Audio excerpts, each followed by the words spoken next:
உனக்கு எங்க அறிவு போச்சு? தமிழ்நாடு போராடும், தமிழ்நாடு வெல்லு. வாசத்தை கேட்டா மகிழ்ச்சி. தமிழ்நாடு தலை குனிய விட நீ வந்து குனிய விட்டுட்டியே. அதிமுக ஊழலுக்கு ஒரு பெரிய வழித்தடம் போட்டு கொடுத்தாங்க. அதை சிஸ்டமேட்டிக்கா நிறுவனமயப்படுத்தி கொடுக்கறதுக்கு அதிமுகவில் இருந்த ஒரு இவங்களுக்கு வசூல் பண்ணி கொடுத்த ஒரு ஆளை கூட திமுக அரசு தள்ளி விடல. எல்லாத்தையும் வச்சுக்கிட்டு எனக்கு பிரச்சனை இல்லாம வசூல். ஓகே, இதுக்கு வசூல் பண்ணி கரூர் கேங்கா பிராஞ்சி கடை வசூல். பள்ளிக்கூடத்தில் பூரா மாணவர்களின் சர்க்கரை பயன்பாட்டை கண்காணிக்க வேண்டும். சுகர் போர்டு மே 14 உத்தரவு. சிபிஎஸ்இ பள்ளிக்கூடம் எல்லாத்திலையுமே சுகர் போர்டு வைக்கணும்ட்டான். எவ்வளவு பெரிய ஆபத்தை நோக்கி போயிட்டு இருக்கோம். இது புரிய மாட்டேங்குது. அது மட்டுமல்ல, அதை பாருங்க, இங்க இன்னொரு செய்தி. 2 வயசு குழந்தைங்க பருவம் எய்திடுறாங்க. அதாவது 12 வயது டீனேஜ்ல தான் வரணும். இன்னைக்கு இருக்கக்கூடிய உணவு பழக்கம் அதுல எல்லாம் சில வயசுக்கு 2 வயசு குழந்தை கூட வந்துருச்சுன்னு செய்தி. இது இன்னைக்கே ஈரோட்டுக்குள்ள 10க்கு 3 பேருக்கு குழந்தை பிறக்கிறது இல்லை. 40 லட்சம் ரூபா கொடுத்தா தான் மாநில நீக்க மையத்துக்கு போனால் தான் குழந்தை வைத்துக்க முடியுது. அப்படியான அபாயத்தில் ஈரோடு போன்ற மாவட்டம் எல்லாம் நீங்க கொண்டு வந்த தொழில் வளர்ச்சி, சோக்கால் வளர்ச்சி சொல்றீங்கல்ல. உலகத்துக்கு உணவு கிடைக்கிற விவசாயியுடைய உணவுப் பொருளை பாதுகாப்பதற்கு அக்கறை இல்லாத அரசா, மக்கள் விரோத அரசா, விவசாயிகள் விரோத அரசா இன்னைக்கு திமுக அரசு இருக்கிறது என்பதுதான் யதார்த்தமான வெளிப்பாடு. வாயில பேசுறாங்க நல்லா, நாங்க விவசாயிக்காக இருக்கிறோம், விவசாயிக்குன்னு தனி பட்ஜெட் போடுறோம். இப்படி நல்லா நடைமுறையில் என்ன நடக்குது? சென்னையில் இருக்கக்கூடிய தமிழ்நாட்டில் 8 கோடி மக்கள் இருக்காங்கன்னா சென்னைக்குள்ள 1.5 கோடி பேர் இருக்காங்க. 1.5 கோடி பேரும் ஒரு சின்ன மழை பெஞ்சா கொண்டாடணும், மழை பெஞ்சா மகிழ்ச்சியா இருக்கணும். நமக்கு நிலத்தடி தண்ணி பெருக போகுது, நமக்கு நல்ல வாய்ப்பு. அப்படி இங்க ஒரு மழை பெஞ்சா அந்த அலாட், இந்த அலாட், ரெட் அலாட், மயிலோ அலாட், அந்த ஆரஞ்சு அலாட், அமைச்சர் ஓடுகிறார், இவர் ஓடுகிறார், அவர் ஓடுகிறார், எதிர்கட்சி தலைவர் போய் காங்கிரஸ் தலைவர் என்னை கேட்காம எதுக்கு தண்ணியை திறந்து விட்டீங்க? என்ன நடக்குதுங்க? அன்பார்ந்த ரெட்பிக்ஸ் உறவுகளே, பல்வேறு அடக்குமுறைகளையும் ஒடுக்குமுறைகளையும் கடந்த பிறகும் இன்று வரை எந்த ஒரு அரசியல் கட்சிக்கும் பக்கசார்பில்லாமல் தொடர்ந்து மக்களை மட்டுமே மையப்படுத்தி இயங்கும் ஊடகம் ரெட்பிக்ஸ் என்பது உங்கள் அனைவருக்கும் நன்கு தெரியும். தொடர்ந்து நாங்கள் ஒரு சுதந்திரமான ஊடகமாக செயல்பட உங்களது நிதி உதவி எங்களுக்கு தேவை. உங்களால் முடிந்த அளவு எங்களுக்கு நிதி உதவி செய்யுங்கள். திரையில் தெரியும் இந்த QR கோடை பயன்படுத்தியோ அல்லது டிஸ்கிரிப்ஷனில் உள்ள தகவல்களை பயன்படுத்தியோ உங்களால் முடிந்த அளவு எங்களுக்கு நிதி உதவி செய்யுங்கள். நன்றி. தோழர் வணக்கம். தோழர் வணக்கம். தோழர், இந்த வரையில் தமிழக வரலாற்றில் இல்லாத அளவுக்கு குறுவை சாகுபடி வழக்கத்தை விட 56% அதிகமான நிலப்பரப்பில் இந்த குறுவை சாகுபடி செய்யப்பட்டதுன்னு அரசு சொல்லுது. கிட்டத்தட்ட 13 லட்சம் மெட்ரிக் டன் உற்பத்தி ஆகும் அப்படின்றது அரசோட கணக்கு தான். ஆனால் இதில் கிட்டத்தட்ட ஒரு 4 லட்சம் மெட்ரிக் டன் இன்னும் நம்ம கொள்முதல் பண்ணலை. ஒரு 2 லட்சம் மெட்ரிக் டன் மழையில் சேதமாயிருக்கு அப்படின்னு அரசு சொல்லுது. இதுக்கிடையில் கொள்முதல்னே எக்கச்சக்க பிரச்சனை இருக்குது. ஏன்னா இன்னைக்கு எதிர்கட்சிகள்லாம் பேசுகிறாங்க, நெல் மூட்டையிலே முளைக்குது, களத்தில் முளைச்சிருது, இப்படியான பிரச்சனைகள் இருக்குது. எங்கே நம்ம தவறு பண்ணணும்னா ஏன் இதுக்கு பின்னாடி என்ன கொள்ளை நடக்குது? அடிப்படையில் நம்ம ஒன்று புரிஞ்சுக்கணும். நம்ம இதை தொடர்ச்சியாக சொல்லிட்டு இருக்கிறோம். விவசாயிகள் கடந்த ஆட்சி காலத்துலையும் சரி, இந்த ஆட்சி காலத்துலையும் சரி, தொடர்ந்து இது போன்ற பாதிப்புகள் இருக்குது. ஏதோ புதுசாக இப்போ கிடையாது. இப்போ போன வாரம் தீபாவளி வந்தது. தீபாவளிக்கு 3 நாள் மதுபான விற்பனை. மதுபான விற்பனை எவ்வளவு விற்பனை ஆகுன்னு டார்கெட் ஃபிக்ஸ் பண்ணி அதுக்காக மதுபானத்தை கொள்முதல் பண்ணி சரக்கை பூரா கொண்டு கடையில் வச்சு கிட்டத்தட்ட 800 கோடி ரூபாய்க்கு 3 நாளைக்கு விற்பனைன்னு சொல்லி அரசு ஒரு கணக்கு சொல்லுது. மதுபான எவ்வளவு விற்கி எவ்வளவு மக்கள் குடிப்பாங்க, என்ன மாதிரியான நிலைன்னு கணக்கு போடுற அரசு இதுக்கு என்ன பண்ணுது? வெறும் டாஸ்மாக் நிர்வாகம் மட்டுமல்ல, மாவட்ட ஆட்சியர், காவல்துறை கண்காணிப்பாளர், வருவாய்த்துறை, பல துறையும் சேர்ந்து இதுக்காக வேலை செஞ்சு சிறப்பாக பண்ணிட்டுன்னு சொல்கிறாங்க. ஓகே, அப்படி பண்ணக்கூடிய அரசுனால ஏன் இதை பண்ண முடியாது? அப்போ விவசாயி என்பவனை பொறுத்த வரைக்கும் இந்த நாட்டில் கேட்டிங்கன்னா அவன் யாரும் கேட்பதற்கு இல்லாத ஒரு மனிதராகத்தான் அரசு நடத்துது. எல்லோரும் பச்சை துண்டை போட்டுக்கிறாங்க. என்னன்ட்டு நானும் ஒரு விவசாயி அப்படின்ட்டு கரும்பு காட்டுக்குள்ள காங்கிரீட்டை போட்டு கூட போகிறாங்க. சரி, அது அவங்களுக்கு புரிதல் இருக்கிற விஷயம். நான் சொல்வது, இதற்குன்னு துறை சார்ந்த அதிகாரிகள் இருக்காங்க, இதற்குன்னு அனுபவம் உள்ள அமைச்சர்கள் இருக்காங்க. இதற்குன்னு கொள்முதல் பண்ணுவதற்குன்னே ஒரு தனித்துறை இருக்காங்க. எவ்வளவு நிலத்தில் போட்டிருக்காங்க அப்படிங்கிறது விவசாயிகள் கொடுக்கின்ற கணக்கு மட்டுமல்ல. இன்றைக்கெல்லாம் வந்து என்ன கேட்டிங்கன்னா, ஒவ்வொரு கிராம நிர்வாக அலுவலருக்கும் அவர்கள் உட்கார்ந்த இடத்துலையே எவ்வளவு பயிரிடப்பட்டிருக்குன்னு பார்க்கக்கூடிய அளவுக்கு கூகுளில் போய் சர்ச் பண்ணுவதற்கான எல்லா வாய்ப்புகளும் வசதியும் பண்ணி கொடுத்துட்டாங்க. இப்போ வந்து நாம் வந்து ஒரு பயிர்க்கடன் வாங்குறதுக்காக மட்டும் நிலங்களை போய் அவங்க பதிவான உட்கார்ந்த இடத்துலையே ஒரு விஐஆருடைய பொறுப்பில் இருக்கக்கூடிய பகுதியில் எத்தனை ஏக்கர் போட்டிருக்காங்க அப்படிங்கிற வரைக்கும். அப்போ இத்தனை வாய்ப்புகள் இருந்தும் இதை செய்யலை. இப்போ முளைச்சிருச்சு. முளைக்கிறதுக்கு முன்னாடியே என்ன பண்ணுறா, இப்படி கடந்த தேர்தல் பிரச்சாரத்துக்கு போகும் பொழுது, திருவாரூர் நாகப்பட்டினம் போகும் பொழுது விஜய் அவர்கள் வந்து இங்கே வந்து 40 ரூபா மூட்டைக்கு வாங்குறாங்கன்னு சொல்லி சொன்னார். ஆனால் உண்மையிலே 50 ரூபா வாங்குறாங்க. அது மட்டுமல்ல, இப்போது மழை பெய்தப்போ கொண்டு வந்த வாங்கிய பொருளை பாதுகாப்பாக வைக்காத ஒன்று, கொண்டு வந்த நெல்லை வந்து கொள்முதல் பண்ணாத ஒன்று, இன்னொன்று விவசாய நிலத்துக்குள்ளேயே அது சாஞ்சு போனது ஒன்று. இது எல்லாமே என்ன ஆயிடுச்சு, இப்போ எந்த வகையும் பண்ணாமல் முளைப்பு ஆயிடுச்சு. முளைப்பானுடைய பொருள் என்ன கேட்டீங்கன்னா, அது முளைச்சிருச்சுன்னா அது முழுக்க கசப்புத்தன்மை ஆகிடும். அது உணவுப் பொருளுக்கு மனிதனுக்கு மட்டுமல்ல கால்நடை கூட பயன்படாது. ஓகே. அப்போது இதில் செய்திருக்க வேண்டிய விஷயம் ஒரு சின்ன விஷயந்தான். கொண்டு வர்றாங்க, உற்பத்தி அதிகம்னு தெரியும். கொண்டு வருவதற்கு சேமித்து வைப்பதற்கான குடோன் ஏற்பாடு பண்ணணும். குடோனே கூட இல்லை. நீங்கள் வந்து ஒரு சாதாரண கட்சி மாநாடு பண்ணுறீங்க, ஒரு கூட்டம் நடத்துகிறீங்கன்னா அதுக்கு எவ்வளவு செட்டு போட்டு ஏற்பாடு பண்ணுறீங்க, பொது இடங்கள் எத்தனை ஏக்கரா போட்டு. அப்போ இந்த நாட்டினுடைய தன்னுடைய ரத்தத்தை வேர்வையாக்கி உலகத்துக்கு உணவு படைக்கிற விவசாயினுடைய உணவுப் பொருளை பாதுகாப்பதற்கு அக்கறை இல்லாத அரசா, மக்கள் விரோத அரசா, விவசாயிகள் விரோத அரசா இன்னைக்கு திமுக அரசு இருக்கிறது என்பதுதான் யதார்த்தமான வெளிப்பாடு. வாயில் பேசுகிறாங்க நல்லா, நாங்கள் விவசாயிக்காக இருக்கிறோம், விவசாயிக்குன்னு தனி பட்ஜெட் போடுறோம், இப்படி நல்லா. நடைமுறையில் என்ன நடக்குது அங்கே? என்ன மையமான பிரச்சனைன்னா, 50 ரூபாய் மூட்டைக்கு கமிஷன் வாங்குறது, கமிஷன் இல்லை லஞ்சம் வாங்குவது. லஞ்சம் வாங்குவதுங்கிறது ஒன்று. இப்போ இவன் என்ன காரணம், ஏன் அதை வந்து கொள்முதல் பண்ணாமல் இருந்தாங்கன்னா, கொள்முதல் பண்ணாமல் இருந்தா விவசாயி என்ன செய்வான்னா, இது குருவையில் வந்து குறிப்பாக வந்து ஈரப்பதம் அதிகமாக இருக்கும். அப்போ அவன் வந்து விவசாயம் ஒன்று தனியார் கொடுப்பான். தனியார் வந்து அரசு கொடுக்குற விலையிலேருந்து 300 ரூபாயிலேருந்து 400 ரூபா குறைச்சி வாங்குவான். குறைச்சி வாங்கிட்டு இதே நெல்லை அவன் தனியாக வேறு ரைஸ் மில்லுக்கோ வேறு பக்கமாக கொண்டு போக மாட்டான். இதே கொள்முதல் நிலையங்களில் அங்கே இருக்கிற அதிகாரிகளோட கூட்டு போட்டுக்கிட்டு மூட்டைக்கு 100 ரூபா கமிஷன் கொடுப்பான், லஞ்சம் கொடுப்பான். அது எல்லாத்துக்குமே கணக்கீடு செஞ்சு பயன்படும். இதில் என்னென்னு கேட்டால், முழுக்க முழுக்க லஞ்சத்திற்கான வேட்டைகளில் அதிகாரிகள், அரசியல்வாதிகள், ஆட்சியில் இருக்கிறவங்க பண்ணது தான் இன்னைக்கு விவசாயி பூரா தெருவில் நின்று அழுதுட்டு இருக்க வேண்டிய நிலைமை இருக்குது. இது மிகவும் வன்மையாக கண்டிக்கத்தக்கது. பாடம் என்ன இருக்குது? ஒரு சம்பவம் நடந்துருச்சு, சம்பவம் நடந்த பின்னாடி அதுலேருந்து நம்ம என்ன பாடம் படிச்சுட்டோம்ட்டு ஏதாவது தமிழக அரசு படிச்சிருக்குதா? திரும்ப திரும்ப இதே நடக்குது. ஆண்டுதோறும் நடக்கிற ஒரு பிரச்சனையா இருக்குது. அதான் ஆண்டுதோறும் நடக்கிறதுனா நீங்க இப்படி இருந்தா தான் விவசாயிகிட்ட கொள்ளையடிக்க முடியும். ஒன்று விவசாயிக்கு வந்து இன்னைக்கு வந்து சத்தீஸ்கர் அரசு கொடுத்த விலையோ பல மாநிலங்களில் இதை விட அதிகமான விலைகளை கொடுத்துருக்காங்க. நீங்கள் தேர்தல் வாக்குறுதியில் வந்து கொடுத்ததுக்கு இது இன்னைக்கு கொடுக்குற விலைக்கு சம்பந்தம் கிடையாது. நீங்கள் அது ஒரு பக்கம் பெரிய அழிவு என்று சொன்னால், நீங்கள் இது போன்ற நிலைகள் பண்ணுவது உணவுப் பொருளை வீண் பண்ணுறதுக்கு யாருங்க? நாம் சாதாரணமாக வீட்டில் சாப்பிடும் பொழுது கூட ஒரு கையை சோத்தை மிச்சம் வச்சுட்டா எவ்வளோ பேசுறே, இது எவ்வளோ பாடுபட்டு வருது, நீ எப்படா மிச்சம் வைக்கணும்னு கேட்குறோம். அப்படி இருக்கிற நிலையில் இவ்வளோ கண்ணு முன்னாடி பதறது இல்லை, வாய் வயிறு அடிச்சுக்கிறாங்கல்ல.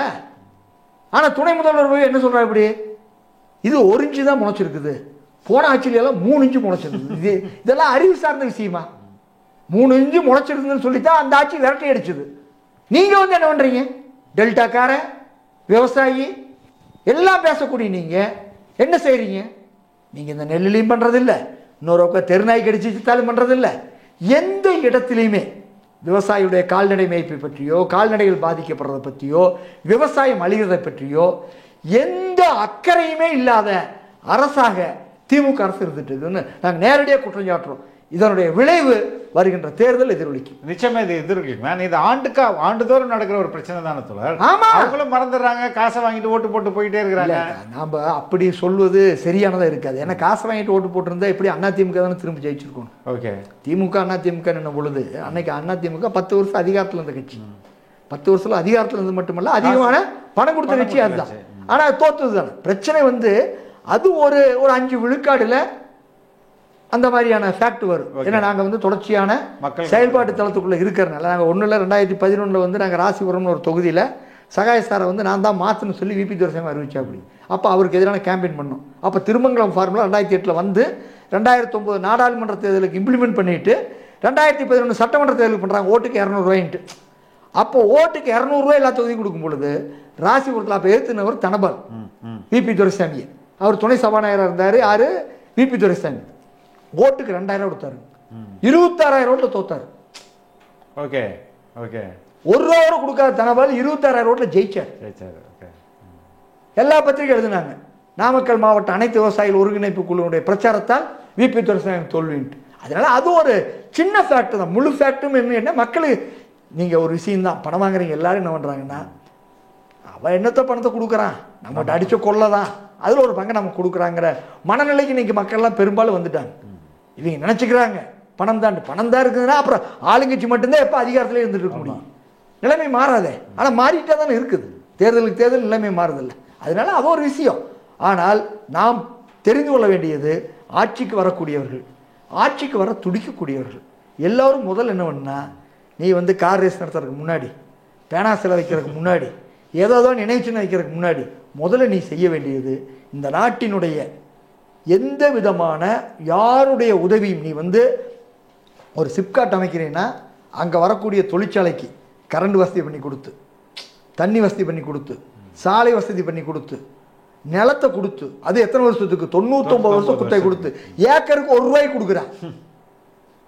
1 கோடி ரூபா நிலத்தை வேல்யூவில், மார்க்கெட் வேல்யூவில் 1 கோடி ரூபாய் இருக்கக்கூடிய நிலத்தை 1 ரூபாய்க்கு 1 வருஷம் குத்தகை கொடுக்குறேன். அது எத்தனை வருஷம்? 99 வருஷம். அக்ரிமெண்ட்டே நீ என்ன போடுற? அடுத்த 100 வருஷத்துக்கு 2 ரூபாய்னு கொடு. தொழிற்சாலைக்கு இவ்வளோ பண்ணுறீங்கல்ல, எங்கெங்கேயோ போய் மூலதனத்தை நாங்கள் இறக்கணும்னு சொல்லி வரக்கூடிய நிறுவனங்களுக்கு இவ்வளோ பண்ணுறீங்கல்ல. இந்த மண்ணுக்காக பாடுபடுற விவசாயி, இவனுக்கு கட்டுப்படியாகிற விலை கிடையாது. இவன் போடக்கூடிய பொருள் வந்து விளைஞ்சி வந்தால் தான் கணக்கு. அது வரைக்கும் அது வந்து சாவியாக போகுமா, வறட்சியில் தண்ணியே வராமல் அப்படியே பயிர் கருகி போயிடுமா, இயற்கை என்னென்னவெல்லாம் நமக்கு அத்தனையும் எதிர்கொண்டு வர்றான். அவனுக்கு நீங்கள் என்ன செய்யறீங்க? நாம் கேட்க வேண்டிய கேள்வி, ஆட்சியாளர்களை பார்த்து திரும்ப திரும்ப நாம் கேட்க வேண்டியது, இந்த நாட்டினுடைய முதுகெலும்புன்னு வாயில சொல்றீங்களோடைய, அந்த முதுகெலும்பை பாதுகாப்பதற்கு ஆளக்கூடிய அரசு என்ன பண்றீங்க? அதை செய்யுங்க. அதை செஞ்சுட்டு வாங்க. இப்போ கூட ஒன்றும் தலை போறதில்லை. தேர்தலுக்கு இன்னும் 6 மாசம் இருக்குது. கரெக்ட். இப்போவாது நீ என்ன பண்ணு, இதற்கான எல்லா வழிமுறையும் செய்யுங்க. இல்லைன்னா அதற்கான குடோன் வாடகைக்கு போடு. எனக்கு ஒரு பொருளை பாதுகாக்க முடியாதா? பிராந்திய பாதுகாக்க முடிய அரசு விளைபொருளை பாதுகாக்க முடியாதுன்னு எப்படி, என்ன நியாயம் இருக்குது அதில்? விஜயோட பேச்சு எந்த அளவுக்கு இதை பேசு பொருளாக மாற்றிருக்கும்னு நினைக்கிறீங்க? இல்லை, அது என்ன கேட்டிங்கன்னா, இந்த நாட்டை பொறுத்த வரைக்கும் சரியாக பேசுறதுக்கே ஆள் இல்லை. எல்லாமே என்ன கேட்டிங்கன்னா, ஏற்கனவே இருந்த கட்சிகள், ஆட்சியில் இருந்த கட்சிகள் இதை பேசுச்சுன்னா அதுக்கு வெயிட்டேஜ் கிடையாது. ஏன்னு கேட்டிங்கன்னா, அவங்க சும்மா வசனமாக பேசிட்டு உண்மையான உணர்வோடு அதை மாற்றுறதுக்கான வேலை செய்யறது. கரெக்டு. அவங்களுடைய வார்த்தைக்கு எந்த விதமான அவர்கள் அரசின் மீது வைக்கக்கூடிய விமர்சனங்களுக்கு உயிரோட்டம் கிடையாது. விஜய் பொறுத்தவரைக்கும் புதுசாக வந்திருக்கா அப்படி. அதனால் அது சொல்கிறது என்ன ஆகுது? பேசும் பொருளாக, விவாத பொருளாக ஆகுது. இப்போ எடப்பாடி பேசுனாருன்னா என்ன ஆகுது? உங்கள் ஆட்சியில் இது நடக்கலையா? கரெக்ட். ஆனால் விஜய்கிட்ட அப்படி பேச முடியாது. அப்படிங்கிற நிலையில் அப்படி ஒரு பேசும் பொருளாக மாறுது. நம்ம அப்படி தான் பார்க்க வேண்டியது இருக்குது. இப்போ ஏன்னா புதியது வரும்பொழுது மக்களுக்கு வந்து அவர் கவனம் இருக்குது. கவனம் இருக்கும் பொழுது அது என்னென்னா ஒரு விவாத பொருளாக மாறுது. இன்னொரு முக்கியமான விஷயம் தோழர், இதுவும் நில தொடர்புடையது தான். நம்ம பெரும்பாக்கம் பகுதியில் கிட்டத்தட்ட ஒரு 15 ஏக்கர் ரொம்ப என்ன சொல்கிறது, ராம்சார் நிலப்பகுதி அப்படின்னு அறிவிக்கப்பட்ட இடத்த ஒரு தனியார் நிறுவனத்துக்கு கிட்டத்தட்ட 2000 கோடி மதிப்புள்ள 1250 குடிசை, 1250 வீடுகள் அமைக்கிறதுக்காக அரசு வந்து அவங்களுக்கு பர்மிஷன் கொடுத்துருது, ரெஜிஸ்டரும் பண்ணி கொடுத்துருது. இது எப்படி தொடருது? ஒரு பக்கம் இவங்க தான் இந்த இயற்கையை பாதுகாக்கிறதுக்கான முக்கிய போராளிகள் அப்படின்றாங்க, இந்த பக்கம் அதே இதை வந்து மல்டி ஸ்டோரி அப்பார்ட்மெண்ட்டுக்கு விற்கிறாங்க. எப்படி தொடருது? தமிழ்நாடு அரசு பதவியேற்ற பின்னாடி 17 இடங்களில் புதிதாக வந்து சரணாலயங்கள், பள்ளியூர் தலங்கள் இப்படியெல்லாம் அறிவிச்சிருக்காங்க. இப்போ உதாரணத்துக்கு எடுத்தோம்னா கூட திருப்பூரில் எடுத்தோம்னா நஞ்சராயன் குளம் வந்து பறவைகள் சரணாலயமாக அறிவிச்சிருக்காங்க. அரிட்டாப்பட்டியை வந்து பல்லுயிர் மரபுத்தலமாக அறிவிச்சிருக்காங்க. அரிட்டாப்பட்டி போலவே திண்டுக்கல் மாவட்டத்தில் கேசம்பட்டியும் பல்லுயிர் மரபுத்தலமாக அறிவிச்சிருக்காங்க. ஈரோடு மாவட்டத்தில் எலத்தூரை சில மாதத்துக்கு முன்னாடி பல்லுயிர் மரபுத்தலமாக அறிவிச்சிருக்காங்க. அதையெல்லாம் நம்ம வரவேற்கிறோம். ஏன்னா ஒரு அரசு வந்து செய்ய வேண்டிய கடமை இருக்குது. ஏன்னா தமிழ்நாட்டை பொறுத்த வரைக்கும் நமக்கு நல்லா தெரியும், ஒரு மொத்த நிலப்பரப்பில் 1/3 வனப்பகுதியாக இருக்கும். ஆனால் தமிழ்நாட்டை பொறுத்த வரைக்கும் 15லேருந்து 17 விழுக்காடு தான் காடுகளாகவும் வனப்பகுதியாகவும் இருக்குது. அப்போ அதை அதிகரிக்க வேண்டிய தேவை இருக்குது. ஏன்னா இன்றைக்கி வந்து உலகம் முழுக்க காலநிலை மாற்றம் என்பது மிகப்பெரிய அபாயமாக மாறி, குறிப்பாக சென்னை போன்ற நகரங்கள் 2050 வந்து 25 விழுக்காடு நிலப்பகுதி இங்கே வந்து கடல் மட்டம் உயர்ந்து அழிந்துவிடும் என்று பல்வேறு ஆய்வுகளும் பல்வேறு ஏஜென்சியினுடைய பல்வேறு தரவுகளும் சொல்லுது. அப்போ இருக்கும் பொழுது அதை வந்து செய்வதை வந்து நம்ம வரவேற்ற பல இடங்களில் சொன்னோம். இப்படி இருக்கக்கூடிய அரசாங்கம் இன்னைக்கு வந்து பள்ளிக்கரணையில் 2022 ஏற்கனவே இந்த சட்டம் வந்து என்ன பண்ணாங்கன்னா 2022லேயே இதை என்ன செய்கிறாங்கன்னா இந்த பகுதி வந்து இப்போ பெரும்பாக்கம் பள்ளிக்கரணை சதுப்பு நில பகுதியை வந்து பாதுகாக்கப்பட்ட பகுதியை வந்து அறிவிக்கிறாங்க. அதை வந்து இப்போ என்ன பண்ணுறாங்கன்னா பிரிகேட் மார்கன் ஹைட்டல் அப்படிங்கிற ஒரு வீடு கட்ட நிறுவனம், இவங்க தொழிற்சாலை அல்ல, 2000 கோடி மூலதனம் வருதுன்னு சொல்கிறதெல்லாம் டுபாக்கூர். ஏனுங்க மூலதனம் வரதுடைய பொருள் என்ன கேட்டிங்கன்னா, ஒரு நிறுவனம் தொழிற்சாலை கட்டி தொடர்ந்து அதில் வந்து பல்வேறு பயனாளிகள் போய் தொடர்ந்து உற்பத்தியும் விற்பனையும் நடந்து அது பல்வேறு வகையான சமூகத்துக்கு வந்தால் தான் அது வந்து ஒரு மூலதனம் சொல்ல முடியும். வீட்டுக்கு போடுறதுக்கு வீடு கட்டுறதுங்கிறது இது ஒரு ரியல் எஸ்டேட் பிஸ்னஸ், வர்த்தகம். இது ஒரு வர்த்தகத்தை வந்து நீங்கள் வந்து இது வந்து இங்கே நாங்கள் 2000 கோடி மூலதனத்தை கொண்டு வந்து சொல்லி சொன்னால் இதே மிகப்பெரிய ஒரு மோசடி, பொய், பித்தலாட்டம். அடுத்தது வந்து இவங்க கொடுத்துருக்கிற இடம் அப்படின்னு பார்த்தோம்னா இது வந்து ராம்சார் இதில் வந்து பள்ளிக்கரணை சதுப்பு நிலம் வந்து அமைக்கப்பட்டிருக்குது. 2017 ஏற்கனவே ஈரநில பாதுகாப்பு பராமரிப்பு சட்டம் சொல்லியே ஒன்றிய அரசு சட்டத்தினுடைய அடிப்படையில் இருக்கக்கூடிய பகுதி. அதில் மொத்தம் வந்து 3080 ஏக்கர், அதாவது 1247 ஹெக்டேர் பரப்பளவு வந்து அந்த பள்ளிக்கரணை சதுப்பு நிலத்தை வந்து பாதுகாக்கும்னு சொல்லியிருக்காங்க.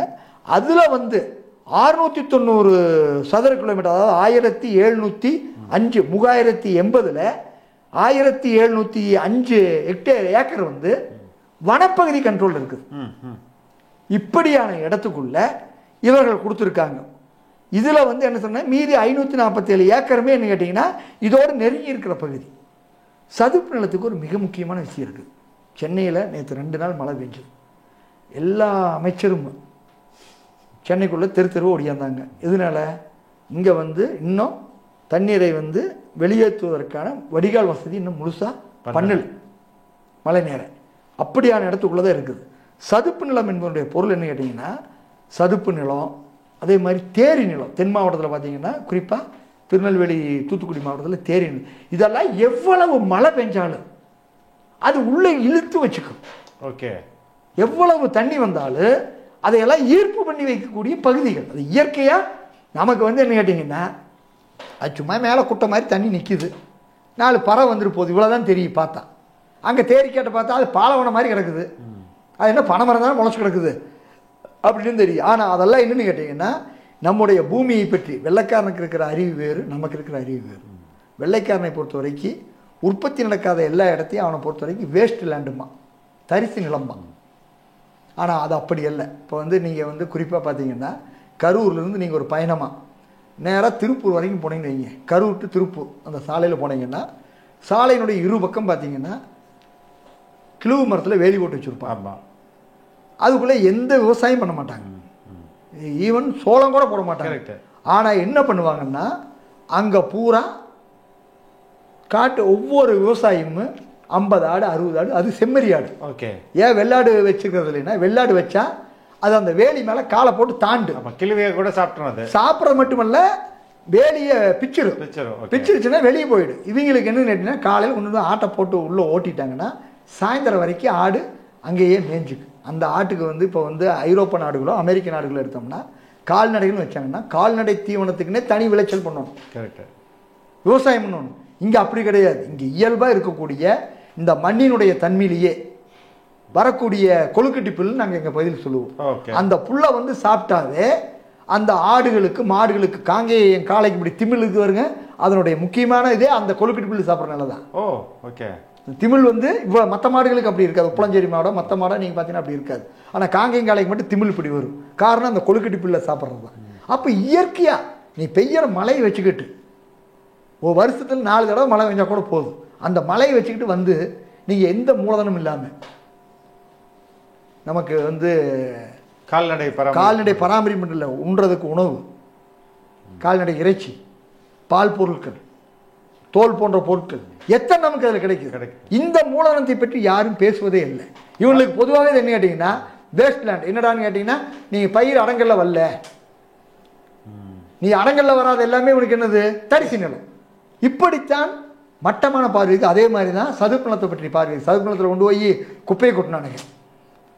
என்ன பிரச்சனைனா இது வந்து என்ன கேட்டீங்கன்னா இங்கே கடலுக்கும் உட்பகுதிக்கு இங்கிருந்து எவ்வளவு வெள்ளம் வந்தாலும் அது வந்து உள்வாங்கிக்கு. நீங்கள் குப்பையை கொண்டே கொட்டும் பொழுது அது எல்லா பக்கம் ஸ்ப்ரெட் ஆகி நகரமே தண்ணியில் தத்தளிக்கு. இப்படியா நடந்தா இப்படிப்பட்ட இடத்தை மிக மிக மிக நமக்கு வந்து ஒரு அரிய வகையான இடம் அது. இதை பாதுகாக்க வேண்டியது அரசனுடைய மிகப்பெரும் கடமை. அந்த இடத்த போய் ஒரு கம்பெனிக்கு எத்தனை ஏக்கரா 14.7 ஏக்கர் நிலத்தை வந்து 1250 அடுக்குமாடி குடியிருப்பு கட்டுவதற்கு நீங்கள் கொடுத்துருக்கீங்கன்னா எவ்வளோ மோசமான விஷயம். இதில் போய் நாம் பார்த்தோம்னா டெக்னிக்கலாக போய் பார்த்தோம்னா இது ஒரு 4 டிபார்ட்மெண்ட்டுடைய ஒப்புதல் வாங்கணும். இப்போ நாமெல்லாம் தொடர்ச்சியாக குவாரிகளுக்கு ஆலைகளுக்கு இதெல்லாம் பண்ணும் பொழுது ஒவ்வொன்றுக்கும் என்ன கேட்டிங்கன்னா அதற்கான இப்போ இங்கே வந்து SEIAA ஸ்டேட் என்வரிமெண்டல் இம்பேக்ட் அசஸ்மெண்ட் அத்தாரிட்டின்னு இருக்குது. அதில் வந்து சியா அதில் வந்து என்ன பண்ணுவாங்கன்னா ஒருத்தர் வந்து அது வந்து சுயேட்சையான அமைப்புன்னு சொல்லுவாங்க. அதில் ஒருத்தர் வந்து சேர்மனாக இருப்பார். சேர்மனாக இருக்கிற IASஓ IFS முடிச்சவராக இருப்பார். MS ஒருத்தர் இருப்பார், உறுப்பினர் செயலர். அவர் வந்து IAS முடிச்சவர் இருப்பார். அது இல்லாமல் டெக்னிக்கல் போர்டு மெம்பர் ஒரு 10-15 டிபார்ட்மெண்ட், காற்றுக்கு ஒருத்தருக்கு, தண்ணிக்கு ஒருத்தருக்கு, மண்ணுக்கு ஒருத்தருக்கு, நீருக்கு ஒருத்தருக்கு, இப்படி பல்வேறு துறை சார்ந்த வல்லுநர்கள் இருப்பாங்க. இவங்க இந்த கமிட்டி வந்து டேர்ம்ஸ் ஆஃப் ரெஃபரன்ஸ் அடிப்படையில் இருந்து எல்லாம் பண்ணாதான் என்விரான்மெண்டல் கிளியரன்ஸ் கொடுத்தா தான் அடுத்த கட்ட நடவடிக்கை போகாது. எந்த சின்ன கல்குவாரியாக இருக்கலாம், எல்லாத்துக்குமே கல்குவாரி தொடங்கி எவ்வளோ பெரிய நிறுவனமாக இருந்தாலும் இது போன்ற நிறுவனங்களுக்கும் அதுதான். அப்போ இந்த நிறுவனம் என்ன பண்ணியிருக்குன்னு கேட்டிங்கன்னா இந்த சியாவுக்கு உதவுறதுக்காக SEACன்னு சொல்லி ஸ்டேட் என்விரான்மெண்டல் அப்ரிசியேட்டிவ் கமிட்டின்னு இருக்குது. அந்த கமிட்டி என்ன பண்ணியிருக்குதுன்னா இதுக்கு 11/12/2024 போன வருஷம் டிசம்பரில் அவங்க அனுமதி கொடுத்துருக்காங்க. அதற்கு பின்னாடி சியா வந்து என்ன பண்ணியிருக்காங்கன்னா 21 இதுக்கு வந்து அனுமதி கொடுத்துருக்காங்க. அனுமதி கொடுத்த அடிப்படையில் தான் இதில் வந்து இவங்க கொடுக்கறதுக்கு முன்னாடி இதில் என்னென்ன பிரச்சனை இருக்குதுன்னு பார்க்கணும்னா வனத்துறை இதில் வந்து நாம் சொன்னதை ஏற்கனவே சொன்னேன். இந்த 3080 ஏக்கரில் 1700 ஏக்கர் வனத்துறை நிலம், மிச்சம் இருக்கிறது அரசனுடைய பல்வேறு துறை சார்ந்த சில தனிநபர்கள்ட்ட இருக்குது. இது எல்லாம் ஆக்சுவலாக என்ன பண்ணியிருக்கோம்னா அரசனுடைய கட்டுப்பாட்டில் கொண்டு வந்திருக்கணும். நீங்கள் எப்படி வந்து ஒரு மலையாக இருந்ததுனால அரசுடைய முழு கட்டுப்பாட்டில் கொண்டு வர்றோமோ அந்த மாதிரி நீ 10,000 இதெல்லாம் இருக்குது. இன்றைக்கி வந்து இவ்வளவு பிரச்சனை இருக்குது. அது சென்னையில் எப்போ வேணாலும் சென்னை முழுகக்கூடிய அபாயத்தில் இருக்குது. இன்னொன்று நீ இன்னைக்கு வரைக்கும் தண்ணீரை முழுமையாக வெளியே கொண்டு வரக்கு 4000 கோடி செலவு பண்ணா 5000 கோடி செலவு பண்ணணும்னு பேச்சாத்தான் இருக்கக்கூடிய இங்கே சிங்கார சென்னையிலேருந்து போட்டு வருஷம் என்னென்னா இதெல்லாம் காலி ஆகிட்டே இருக்குது. ஆனால் எந்த திட்டம் போகிறதில்ல. தண்ணி வந்தால் நீ குளத்துக்குள்ளேயுமே நிலம் போடுறதுக்கு DTCP அப்ரூவல் போட்டு கொடுத்துருவேன். அதுக்குள்ளே வந்தால் காரே அடிச்சுட்டு போகும். காரை அது வந்து நிறைய பேர் குளத்துக்குள்ளே ஊட்ட கட்டி போடணும். வீடு கட்டுறதுக்கு அனுமதி கொடுத்து வேவே நீ அதையெல்லாம் பேசணும். நோய் நாடி நோய் முதல் நாடி அதான வள்ளுவர் சொல்கிறாரு. பிரச்சனை வர மட்டும் இல்லை, பிரச்சனைக்கு காரணம் என்ன? அப்போ இந்த அரசு துறை இந்த சியா என்ற இந்த அமைப்பை கண்டிச்சு போன கடந்த ஆண்டு 2024 செப்டம்பர் 19 அன்னைக்கு நாங்கள் இங்கே சென்னையில் வந்து அது நீங்கள் கூட விரிவாக போட்டுருந்தீங்க எல்லாமே நேரில் ஒரு போராட்டத்தை வச்சு 500 பேர் கைதாகி எங்களை 25 பேர்த்த கூட்டிகிட்டு போகிறாங்க. எங்கே சியா சேர்மன்ட்ட அந்த போர்டுக்கிட்ட கூட்டிகிட்டு போயிட்டு நாங்கள் போய் கேட்டது ஒன்று தான் கேட்டேன். முகில்னாகிய நான் மட்டுமே திமுக ஆட்சிக்கு வந்த பின்னாடி 300க்கும் மேற்பட்ட கருத்து கேட்பு கூட்டத்தில் கலந்துருக்கேன். 300க்கும் மேற்பட்ட கருத்து கேட்பு கூட்டத்தில் போய் பொதுவாக இந்த குவாரி வேண்டாம் இந்த ஆலை வேண்டான்னு சொன்னதில்லை. நீங்கள் விதி அடிப்படையில் சைட் கிரிட்டீரியான்னு சொல்லுவீங்க, அரசு விதிமுறைகள் அடிப்படையில் நீங்கள் என்னென்ன சொல்லியிருக்கீங்களோ அது எப்படி இல்லை என்று அரசினுடைய ஆவணங்களை வச்சு புல வரைபடம், கிராம வரைபடம், ஆப்பதிவேடு, கூகுள் படங்கள், இந்த ஆவணங்களை எடுத்து வச்சு தான் நான் பேசியிருக்கேன். இப்போ நான் உங்கள்கிட்ட ஒன்று தான் கேட்குறேன். நான் 300 குவாரி கலந்துருக்கேன். 300 குவாரிக்கும் நீங்கள் எல்லாம் இதை வந்து டிஸ்கஸ் பண்ணி தானே முடிவு பண்ணியிருப்பீங்க கொடுக்கலான்ட்டு. ஆமாம், அப்படி தான் பண்ணணும். அப்போ நீங்கள் என்ன பண்ணியிருப்பீங்க? மினிட்ஸில் எழுதியிருப்பீங்களா? ஆமாம், எழுதியிருப்போம். சரி, ஒன்றும் இல்லை. நாங்கள் வந்து இப்போ வேறு ஒன்றும் கேட்கல. 300க்கும் நான் கலந்துக்கிட்ட 300 கருத்து கேட்பு கூட்டத்துக்கு இப்போவே நாங்கள் ஆர்டிஐ கொடுக்குறோம். நீங்கள் மீட்டிங் கொடுங்க. நீங்கள் மினிட்ஸ் போட்டிருப்பீங்களா? முகிலன் சொன்னது தப்பு, முகிலன் சொன்ன ஆவணம் சரியில்லை, அவர் வந்து தவறான தகவலை சொல்லிட்டாரு, நாங்கள் வாயில் பேசுறது மட்டும் இல்லை எல்லாத்துக்கான டாக்குமெண்ட்டையும் கொடுத்துட்றோம் அப்படின்னு சொன்னோன்னே அடுத்த நிமிஷம் அடித்தாங்க பல்ட்டி. என்ன அடித்தாங்கன்னா, இப்போ எல்லாம் இங்கே பார்த்துட்டு இருக்கிறவங்களுக்கு நான் சேர்த்து சொல்கிறேன், நாங்கள் இது வரைக்கும் கருத்து கேட்பு கூட்டத்தில் சொன்ன மினிட்ஸை படித்ததே இல்லை. அடுத்தது சொல்கிறாங்க எல்லாமே இது வந்து பதிவு கேமராவில் வந்து பதிவு பண்ணி கொண்டு வந்திருக்காங்க. ஒன்றை கூட நாங்கள் போட்டு பார்த்ததில்லை. அப்புறம் எதுக்கு அந்த கமிட்டி இருக்கு? அடுத்து சொல்கிறாங்க நாங்கள் எல்லா இதுலேயும் எடுத்து விஏஏ சர்டிஃபிகேட்டை பார்ப்போம். விஏஏ வந்து இங்கே ஊடு இல்லை, இங்கே வனநிலம் இல்லை, இங்கே இது இல்லை, அது இல்லைன்னு கொடுத்துருந்தாருன்னா நாங்கள் கொடுத்துருவோம். ஓகே. இப்போ இது ஏதாவது முகில்னு சொன்னால் இதாக இருக்குது, நாங்கள் எங்கள் டீமில் இருக்குன்னு சொன்னால் இருக்குது. எங்களோடு சியா கமிட்டி மட்டுமல்ல 5க்கு மேற்பட்ட உளவுத்துறை அதிகாரிகளோடு இருந்தாங்க. ஓகே. இதை சொல்கிறப்போ நான் நேரடியே சொன்னேன், நீங்கள் தவறு செய்யவில்லை, குற்றம் பண்ணியிருக்கீங்க. தமிழ்நாட்டில் நடந்த அத்தனை பெருவெள்ளத்திற்கும், தமிழ்நாட்டில் நடந்த அத்தனை வறட்சிக்கும், தமிழ்நாட்டில் நடந்த பருவநிலை மாற்றத்துக்கு காரணம் சியா கமிட்டி தான். ஓகே. நீங்கள் வந்து காசு வாங்குவதற்காக முகிலன் காசு வாங்கன்னு சொன்னால் எப்படி சொன்னா நீங்கள் கேட்கலாம். ஒவ்வொரு குவாரிக்கும் 15 லட்சம் ரூபா நாங்கள் கொடுக்குறோம்னு சொல்லி தொலைக்காட்சியினுடைய நேரலையில் விருதுநகர் மாவட்டத்தினுடைய கல்குவாரி உரிமையாளர் சங்கத்துடைய செயலாளர் நாராயண பெருமாள் சொல்லியிருக்கார். கேட்குறாரு அங்கே அந்த தொலைக்காட்சி நிகழ்ச்சி நடத்துகிறவர், என்னங்க இப்படி பப்ளிக்காக சொல்கிறீங்களே சார்? நான் சொல்ல சார், இதை முதலமைச்சருக்கு நான் அனுப்பிச்சு பாருங்க சார், அக்னாலஜ்மெண்ட் எனக்கு வந்திருக்குன்னு காட்டுறாரு. சியா கமிட்டி எவ்வளவு தப்பு நாங்கள் பண்ணியிருந்தாலும் எங்களுக்கு ரேட்டு 15 லட்சம் ரூபாயிலிருந்து 50 லட்சம் ரூபா. ஓகே, அவ்வளோதான், முடிஞ்சிடும். எவ்வளவு தப்பு இருந்தாலும் சரி. நான் அதான் சொன்னேன், நீங்கள் கல்குவாரிக்காண்ட 5 லட்சம் வாங்குறீங்க, கிரானைட் குவாரிக்காண்ட 50 லட்சம் வாங்குறீங்க, ஃபேக்ட்ரிகிட்ட 5 கோடி வாங்குறீங்க.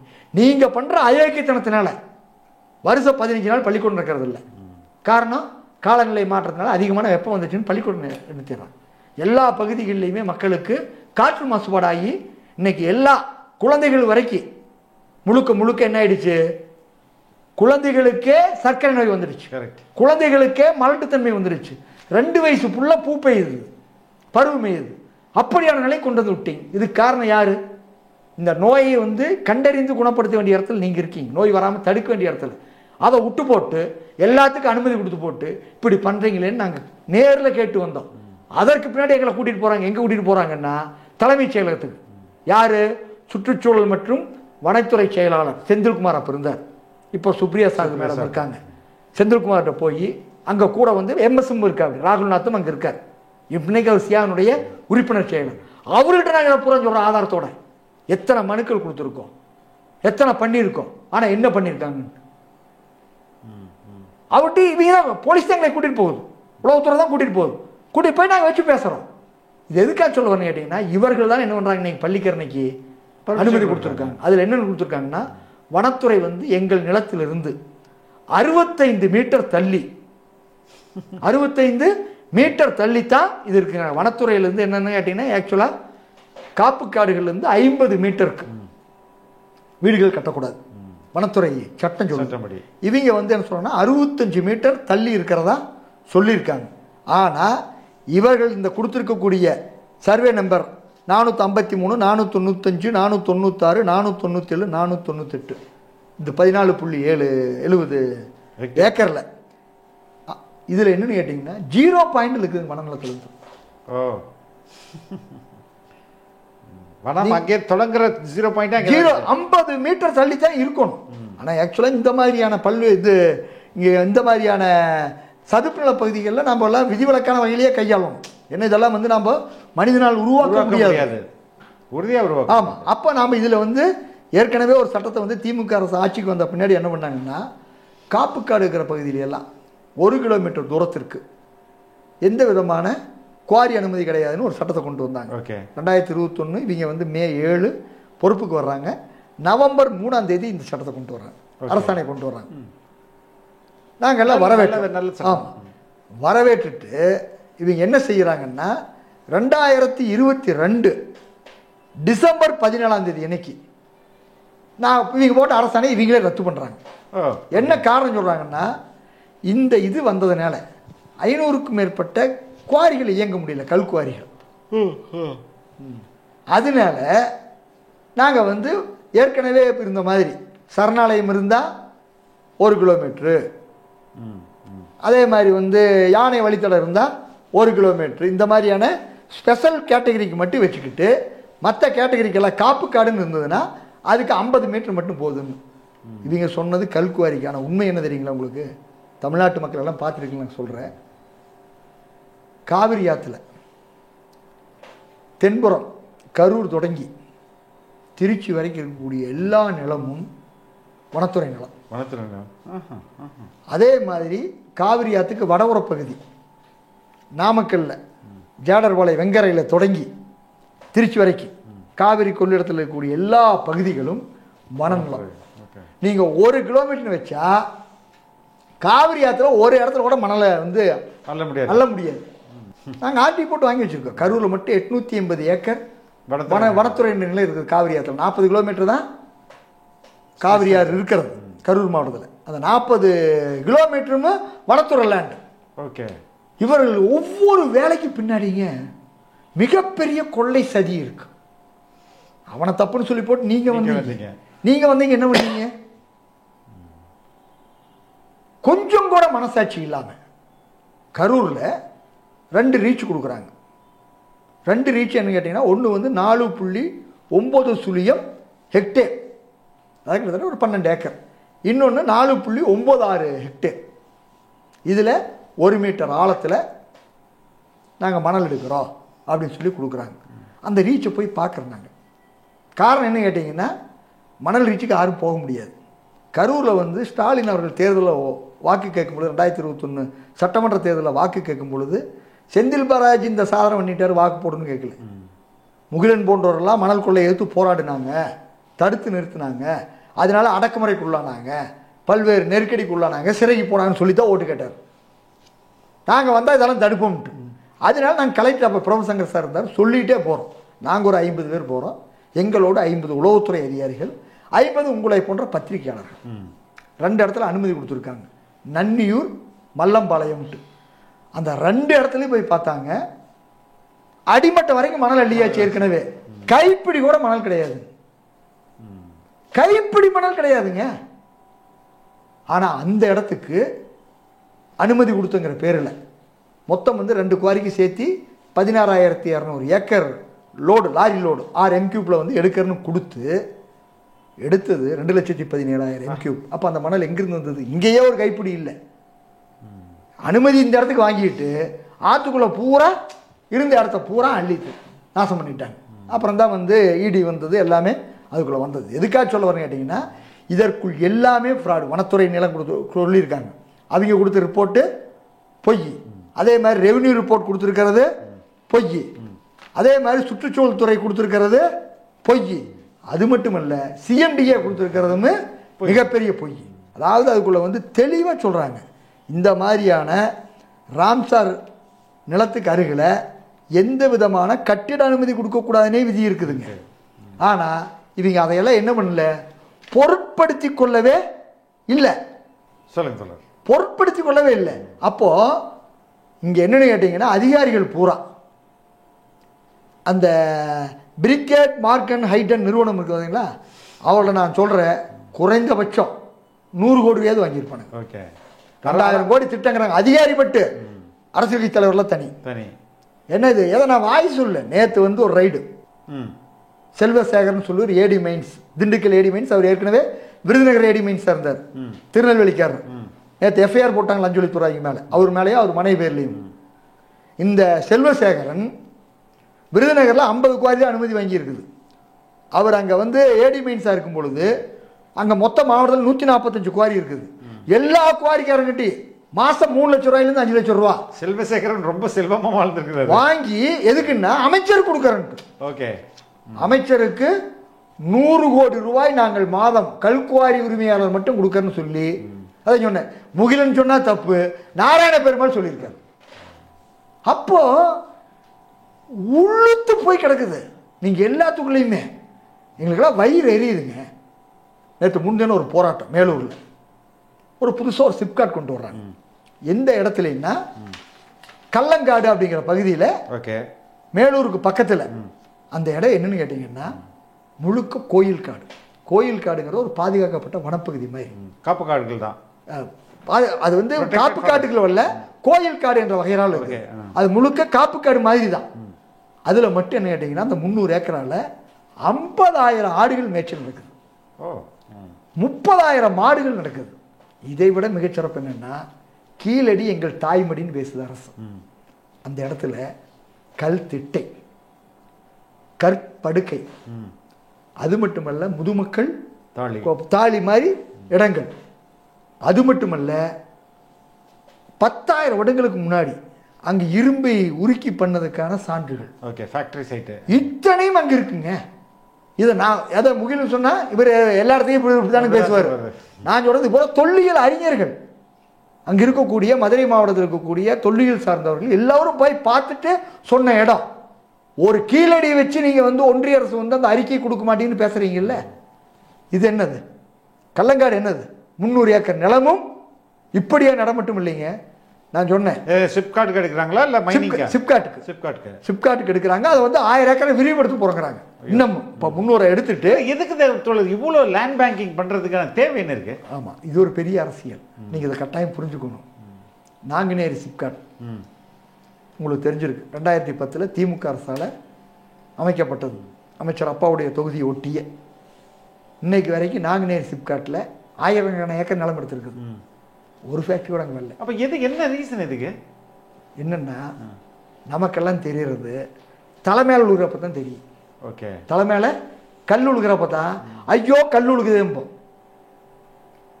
நாங்கள் நேற்று முன்தினம் கூட போராட்டம், நானும் மணியரசன் ஐயாவும் அதில் போய் கலந்துட்டு பேசணும். நான் பேசுகிறப்ப தெளிவாக சொன்னேன். இந்த ஏற்கனவே தமிழ்நாட்டுக்குள்ளே ஒரு திட்டத்தை கொண்டு வந்தாங்க ஒன்றிய அரசு, டங்ஸ்டன் கனிம சுரங்கம்ட்டு. அது வந்து 38,439 ஏக்கர் ஆய்வு பண்ணி வச்சுருக்காங்க. 5000 ஏக்கரா மட்டும் ஸ்டெர்லைட் வேதாந்தாவுடைய துணை நிறுவனமான இந்துஸ்தான் சிங்க்கு கொடுத்தாங்க. அந்த ஆவணங்களை எல்லாம் அரசு கொடுக்கல, ஆட்சியிலேருந்தையும் கொடுக்கல, ஆளுங்கட்சியாந்தையும் கொடுக்கல, எதிர்கட்சியாந்தையும் கொடுக்கல. ஒரு சாதாரண முகிலும் தான் கொண்டு போய் அந்த ஆவணங்களில் பூரா ஆதாரபூர்வமாக கொண்டு கலெக்டர் கொடுத்தோம். கொடுத்து 19 நாளில் நாங்கள் ஏலம் விட்டது நவம்பர் 7, 2024. நவம்பர் 18 அங்கே இருக்கக்கூடிய மாவட்ட ஆட்சித்தலைவர் சங்கீதாங்கிட்ட கொண்டு கொடுக்குறேன். கலெக்டர் பேசுகிறாங்க, முகிலன் நான் இத்தனை நாள் அதெல்லாம் சும்மா ஃபேக்குன்னு நினச்சிட்டு இருந்தேன். யார் சொல்கிறது? கலெக்டர் 5000 ஏக்கர் ஏலம் விட்ட பின்னாடி, அப்புறம் ஆதாரப்பூர்வமெல்லாம் கொடுத்த பின்னாடி அதை தமிழ்நாடு அரசுக்கு அனுப்புகிறாங்க. அங்கே மக்களுடைய எதிர்ப்பு பெருசாக வருது. அதற்கு பின்னாடி உடனடியாக டிசம்பர் 9, நவம்பர் 18க்கு டிசம்பர் 9க்கு நாட்கள் வந்து 20 நாள் தான். 20 நாளில் தமிழ்நாடு சட்டசபை சிறப்பு கூட்டம் கூட்டி இந்த ஏலத்தை ரத்து பண்ணிடணும்னு சொல்லி தமிழக அரசு தீர்மானம் நிறைவேற்றுது. அதற்கு பின்னாடி ஒன்றிய அரசு என்ன பண்ணுதுன்னா அந்த அரிட்டாப்பட்டி இருக்கக்கூடிய பள்ளியூர் மரபுத்தளம் தொல்லியில் இருக்கக்கூடிய 500 ஏக்கரை மட்டும் விட்டு போட்டு மிச்சம் 4500 ஏக்கரில் நான் கொண்டு வருகிறாங்க. மீண்டும் மக்களுடைய பேரணி ஜனவரி 7ஆம் தேதி அன்றைக்கி 1 லட்சம் பேர் நடைபெறும் போகுது. அதற்கு பின்னாடி ஜனவரி 23ஆம் தேதி அன்னைக்கு குடியரசு தினத்துக்கு முன்னாடியே ஒன்றிய அரசு என்ன பண்ணுதுன்னா அந்த ஏலத்தை ரத்து பண்ணுறதா அறிவிச்சிருச்சு. இவர்களுடைய நோக்கமெல்லாம் என்ன கேட்டீங்கன்னா ஏலத்தை தான் அறிவிச்சிருக்காங்க, திட்டத்தை ரத்து பண்ணல. அப்போ இந்த திட்டத்தை நடைமுறைப்படுத்தணும். திட்டத்தை நடைமுறைப்படுத்தணும்னா இப்போ நேராக நீ சுரங்கன்னு உனத்தான பிரச்சனை ஆகுது. ஓகே, நான் ஃபேக்ட்ரின்னு வர்றேன், நிலத்தை எடுத்து ஃபேக்ட்ரி எட்டுன்ட்டு வர்றேன். ஃபேக்ட்ரின்னு வந்தால் என்ன உனக்கு என்னது? உனக்கு வேலை வாய்ப்பு கிடைக்கும். நீங்கள் ஏப்பா வேலைக்கு வந்து மேலூர் பகுதியில் இருக்கிறவ நீ திருப்பூர் போகிற, கோயம்புத்தூர் போகிற, சென்னைக்கு வர்ற, வட மாநிலத்துக்கு போகிற, வெளிநாட்டுக்கு போகிற, இங்கே ஃபேக்ட்ரி வந்தால் உனக்கு பாலாறு தேனாறு ஓடும் அப்படின்னு சொல்கிறது ஒன்று. அப்படின்ட்டு பண்ணுவதற்கு இங்கே வந்து என்னென்னா மக்களை பிளவுபடுத்த முடியும். ஃபேக்ட்ரின்னு வரும்பொழுது ஒரு தரப்பு என்ன ஒன்று ஆதரிக்கு ஒரு அரசு சார்ந்த ஒரு குரூப் வந்து ஆதரிக்கு இன்னொரு மக்கள் பெருவாரியான மக்கள் எதிர்ப்பாங்க. இங்கேயும் வந்து அதே நிலை தான். அப்புறம் இன்னொன்று என்ன கேட்டிங்கன்னா, இந்த இடத்துக்கு இந்த ஃபேக்ட்ரிக்கு தண்ணி வேணும். தண்ணிக்கு என்ன திட்டம் போடுறாங்கன்னா, காவிரி, புதுக்கோட்டையில் இருக்கிற தென்வெள்ளாறு, வைகை, குண்டாறு இணைப்பு திட்டம் 17,000 கோடி எங்கள் கரூர் மாயனூர்லேருந்து கொண்டு வர்றோம்ட்டு. அதுக்கு பேர் என்னன்னு கேட்டிங்கன்னா, நிலத்தடி நீரை செறிவூட்டும் திட்டம். ஓகே, நாங்கள் இப்படி தண்ணி உண்றது எதுக்குன்னா, காவிரியில் உபரி நீர் போகும் பொழுது கடலுக்கு போகுது, வீணாக போகுது. கடலுக்கு தண்ணி வீணான்னு ஒரு வார்த்தையே கிடையாது. ஏன்னா கடல் தண்ணி கடலுக்கு போச்சுன்னா தான், ஆற்று தண்ணி கடலுக்கு போச்சுன்னா தான் அங்கே வந்து பல்வேறு மீன்பாடு பெருகு, பல்வேறு பல்லுயிர்கள் பெருகு, மேகக்கூட்டம் உருவாகும். இப்படி ஒரு சைக்கிள் இருக்குது. இங்கே வந்து என்னென்னு நமக்கு வந்து ஒரு வரட்டுத்தனமான பார்வை தான் இருக்குது. சும்மா வீணாக போய் அதான் சொன்ன மாதிரி இங்கே இருக்கக்கூடிய பள்ளிக்காரன் சதுப்பு இல்லாமல் இதில் என்னப்பா இருக்குது, என்ன மேய்ச்சல் இருக்குதா, விளைச்சல் இருக்குதா, இதில் குப்பையை கொட்டு. அங்கே என்ன இருக்குது, குரங்காட்டில் என்ன இருக்குது, அங்கே வந்து கொழுக்கட்டி புல்லு தான் முளைக்குது, அதெல்லாம் என்னது வேஸ்ட் இல்லாட்ட என்ன வேணாலும் பண்ணு. இப்படி பேசக்கூடிய இடம் தான் இங்கே இருக்கக்கூடிய நமக்கு இந்த கல்விமுறை கற்றுக் கொடுத்துருக்கிற பாடம். அது மாதிரி இவனுக்கு என்ன பண்ணுறாங்கன்னா, நிலத்தடி நீரை செறிவூட்டுறது, போகிற வழியில் இருக்கக்கூடிய நீர்நிலைகளெல்லாம் குளத்துலாம் தண்ணி விட்டு நீர்நிலை பூரா பண்ணி நாங்கள் எல்லா பக்கத்துக்கும் நல்லா வளமாக்குவோம். இப்படிங்கிறதான் திட்டம். இது தொடர்பாக நாடாளுமன்றத்துக்கு 2021 வைகோ அவர்கள் வந்து நாடாளுமன்ற துறைக்கு ஒரு கடிதம் கொடுக்குறாரு. இந்த தண்ணியில் யாருக்கு எவ்வளோ தண்ணி வரும்ட்டு நாடாளுமன்றத்தில் பதில் கொடுக்குறாங்க வைகோ அவர்களுக்கு. இது முரசொலிலேயே வந்திருக்கு, சங்கொலிலையும் வந்திருக்கு. என்ன பதில் கொடுக்குறாங்கன்னா, இந்த திட்டத்தில் கொண்டு செல்லப்படக்கூடிய தண்ணீரில் 70 விழுக்காடு தொழிற்சாலைக்கு. 70 விழுக்காடு தொழிற்சாலைக்குங்க. நாங்கள் இது கருத்து கேட்பு கூட நடக்குது. கரெக்டாக தேர்தல் அறிவிக்கிற அன்னைக்கு, இன்னைக்கு தேதி நினைவு இருக்குது, 2021 மார்ச் 23 நினைக்கிறேன். அந்த தேதியில் தேர்தல் அறிவிக்கிறாங்க. அறிவிக்கிற அன்னைக்கு கருத்து கேட்பு கூட்டம் எங்க கரூர்லையுமே திருச்சியிலையும் ஒரே நாளில். அந்த கருத்து கேட்பு கூட சொல்கிறேன், நீங்கள் தண்ணி கொண்டு வாங்க, பிரச்சனை இல்லை. தண்ணீரை எந்த தொழிற்சாலை கொடுக்க மாட்டேன், நீங்கள் உறுதி கொடுத்துட்டு கொண்டு போங்க. அப்படி கொடுக்க முடியுமா? முடியாது. இல்லை, அப்புறம் இந்த திட்டத்தை நிறைவேற்றணும் வர்றீங்க, எதுக்கு பொதுமக்கள் கருத்து கேட்குறீங்க அப்படின்னு கேட்டோம். இதை எழுத்துூர்வன பதிலாகவே வைக்க வாங்கியிருக்காரு. அப்போது நம்ம இந்த திட்டம் வந்து என்ன கேட்டிங்கன்னா, இப்போ ஒரு கேள்வி இருக்குது, நாங்குநேரியா சிப்காட்டுக்காரங்க ஏக்கர் எடுத்திருக்காங்க. நாங்குநேரியில் தான் என்ன பண்ணுறாங்க, அதுக்கு அருகாமையில் 2007 கடந்த திமுக ஆட்சியில் டாட்டாவுக்கு டைட்டானியம் டை ஆக்சைடு எடுக்கணும்னு, டைட்டானியம் எடுக்கணும்னு ஒரு 10,000 ஏக்கர் நிலத்தை கொடுக்காங்க. அது பெரிய மக்கள் போராட்டத்தில் வெற்றிக்கிட்டு. நீங்கள் அந்த தேரி மணல் எடுக்கிறது மட்டும் இல்லைங்க, எடுத்து அதை ப்ராசஸ் பண்ணணும்ல, அதுக்கு உங்களுக்கு ஃபேக்ட்ரி வேணும்ல, அதுக்கு இடம் வேணும்ல. இப்படி ஒரு விஷயம் தெரிஞ்சுக்கங்க, தமிழ்நாடு முழுக்க நம்முடைய காலுக்கு கீழே இதை பார்த்துட்டு இருக்க அத்தனை பேருக்கும் சொல்கிறேன், தமிழ்நாடு முழுக்க ஏற்கனவே உங்கள்கிட்ட ஒரு விரிவான வகையில் ஒன்று சொன்ன மாலிப்டினம் வந்து 1,00,000 ஏக்கர் வந்து பழனி ஒட்டஞ்சத்திரம் பகுதியில் மட்டும் அந்த கனிமம் இருக்குது, 1,00,000 ஏக்கரில் அப்படின்ட்டு. இங்கே டங்ஷன் வந்து 38,500 ஏக்கரில் திண்டுக்கல், சிவகங்கை, மதுரையில் இருக்குது. இப்படி ஒவ்வொரு பகுதியிலையும் சிவகங்கைக்கு போனால் கிராபைட் இருக்குது. டெல்டா பூரா போனோம்னா இங்கே ஹைட்ரோ கார்பன் இருக்குது. ஹைட்ரோ கார்பனுக்குள்ளே எல்லாமே வந்துடும், கேஸ்லேருந்து பெட்ரோலிய பொருள்லேருந்து எல்லாமே இதற்குள்ளே வந்துடும். கடலுக்குள்ளேயும் இருக்குது.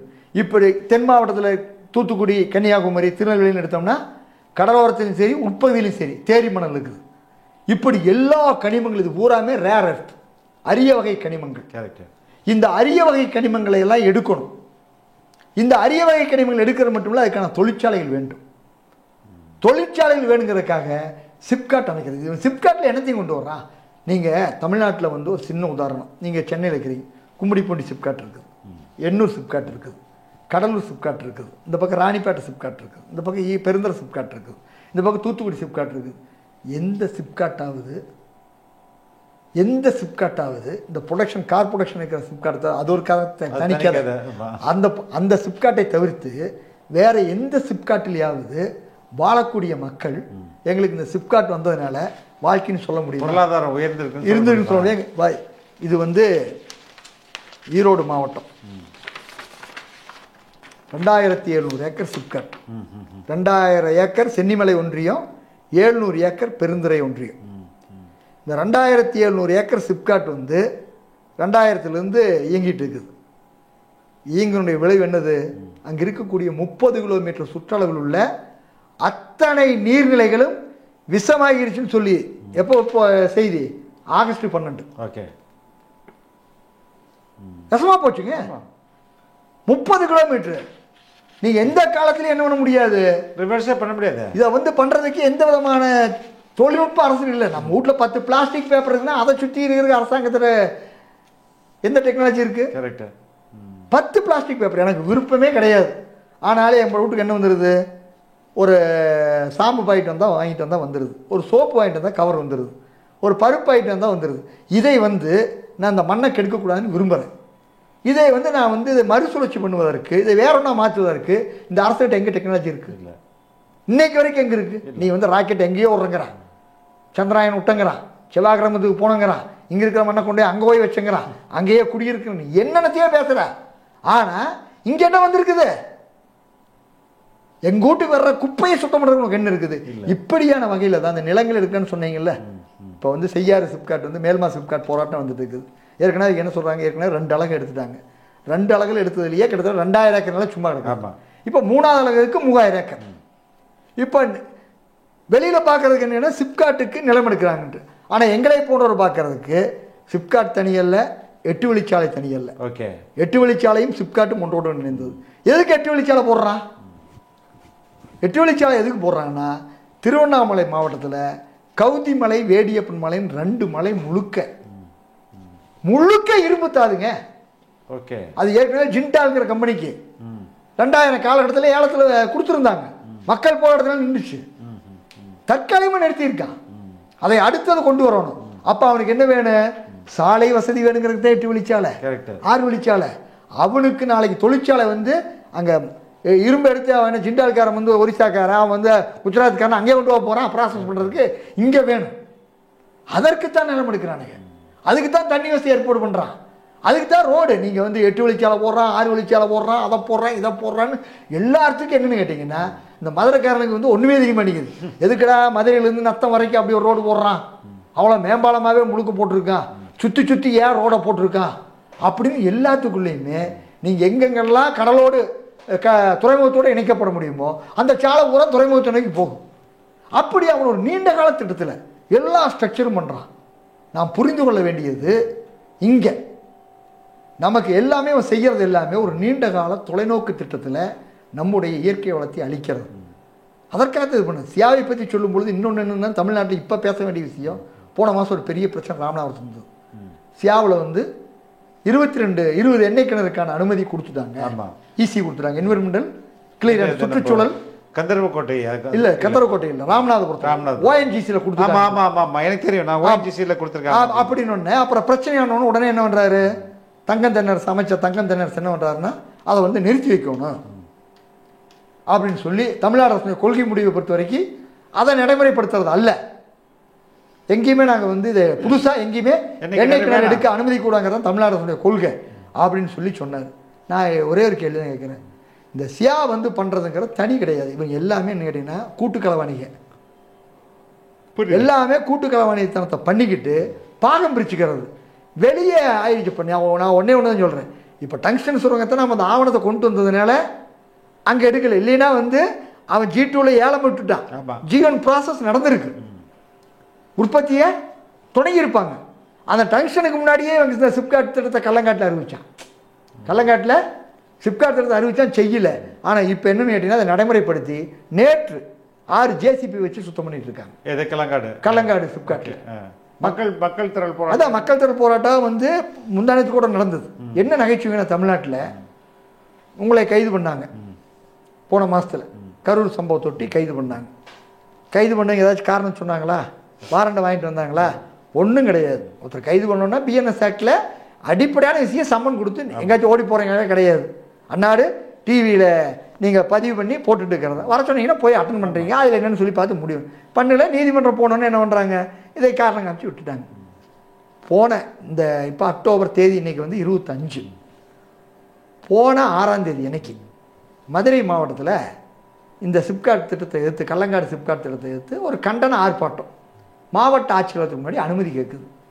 அனுமதி நமக்கு மறுக்கலை, அனுமதி கொடுக்கறது இல்லை, மறுப்புனா தான் கொடுப்பான், மறுப்பு கொடுக்கல. ஏன்னா சிறப்பு அழைப்பாளராக கூப்பிட்டாங்க. நானும் அங்கே காலையில் போகிறேன். அந்த நிகழ்ச்சிக்கு வர்றதுக்கு அந்த ஊர்லேருந்து 500 பேர் வர்றாங்க, 8 பஸ் வச்சுக்கிட்டு. மேலூரில் சிவக்குமார்னு ஒரு DSP, அவர் எல்லாத்துக்கும் தெரிஞ்சவர் தான். டேவிட் ஆசீர்வாதமும் அவரும் சேர்ந்து ஏற்கனவே அவர் மேலே 3 சார்ஜ் ஷீட் இருக்குது. எதுக்கு? போலி பாஸ்போர்ட் வழக்கில். யாரும் அந்த சிவகுமார் டிஎஸ் என்ன பண்ணுறாருன்னா 8 பஸ்ஸில் வந்தவங்களைங்க கைது பண்ணி மண்டபத்தோடய அடைச்சி போட்டா அப்படிங்க. நாங்கள் இங்கே மதுரையில் ஆர்ப்பாட்டம் நடத்திட்டு இருக்கிறோம் அனுமதியோட. இது எப்படிங்க முரண்? அது மேலே புகார் என்னன்னா அனுமதி இல்லாத ஆர்ப்பாட்டத்துக்கு நீங்க போறீங்க, அதனால சட்ட ஒழுங்கு பிரச்சனை ஏற்படும்னு கைது. எங்க? மேலூர்ல. ஆனா மதுரையில நாங்க ஆர்ப்பாட்டம் காலையில 10:30 மணிக்கு தொடங்கி 2 மணி வரைக்கும் ஆர்ப்பாட்டம் நடக்குது. இது நாடா? இது சுடுகாடுங்க. சட்டமெல்லாம் பேசுறாங்க. ஹெல்மெட் போடலைன்னா சட்டம். இன்னைக்கு ஒரு நண்பர் வந்து இன்னைக்கு ஒரு நிகழ்ச்சிக்கு வந்தார், ஒரு காரில் வந்தார்.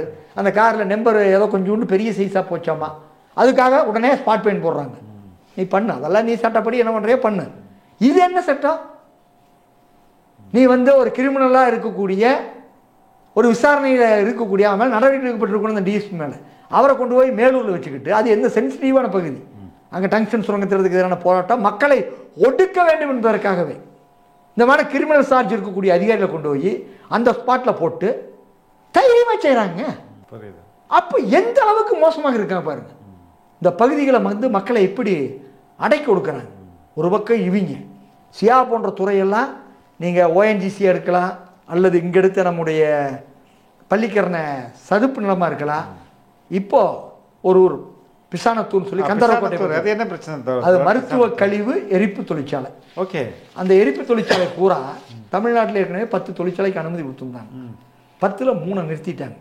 10ல் ராமநாதபுரம், குன்னூர், ப்ளஸ் வந்து அமைச்சர் தங்கம் தென்னரசுடைய திருச்சுழி சட்டமன்ற தொகுதிக்கு உட்பட்ட ஆமுக்குளம் என்ற ஊர். அந்த ஒரு ஊரில் மட்டும் 160 பேர் அந்த ஃபேக்ட்ரி எங்கே கேன்சரில் செத்தது ரெக்கார்டாக இருக்கு. 160 பேர். இல்லை, இப்போ நீங்கள் சொல்கிறது கந்தரகோட்டை பக்கத்தில் தான். இல்லை, நான் சொல்கிறது விருதுநகர். இல்லை, பிசானத்தூர். பிசானத்து இதை சொல்லிடுறேன். இப்படி 3 நிறுத்தப்பட்டிருக்கு. என்னோட கேள்வி என்ன, தமிழ்நாட்டிலேருந்து மருத்துவ கோழிகள் வருதா இல்லை எங்கேருந்து? அந்த லோக்கல்ல 8 மாவட்ட கழிவு கொண்டு வரங்கிறாங்க. சரி, இப்போ உங்களுக்கு ஒரு செய்தி சொன்னால் தெரியும். போன வாரம் 80 கண்டெய்னரை காணான்னு செய்தி. என்ன கண்டெய்னரு?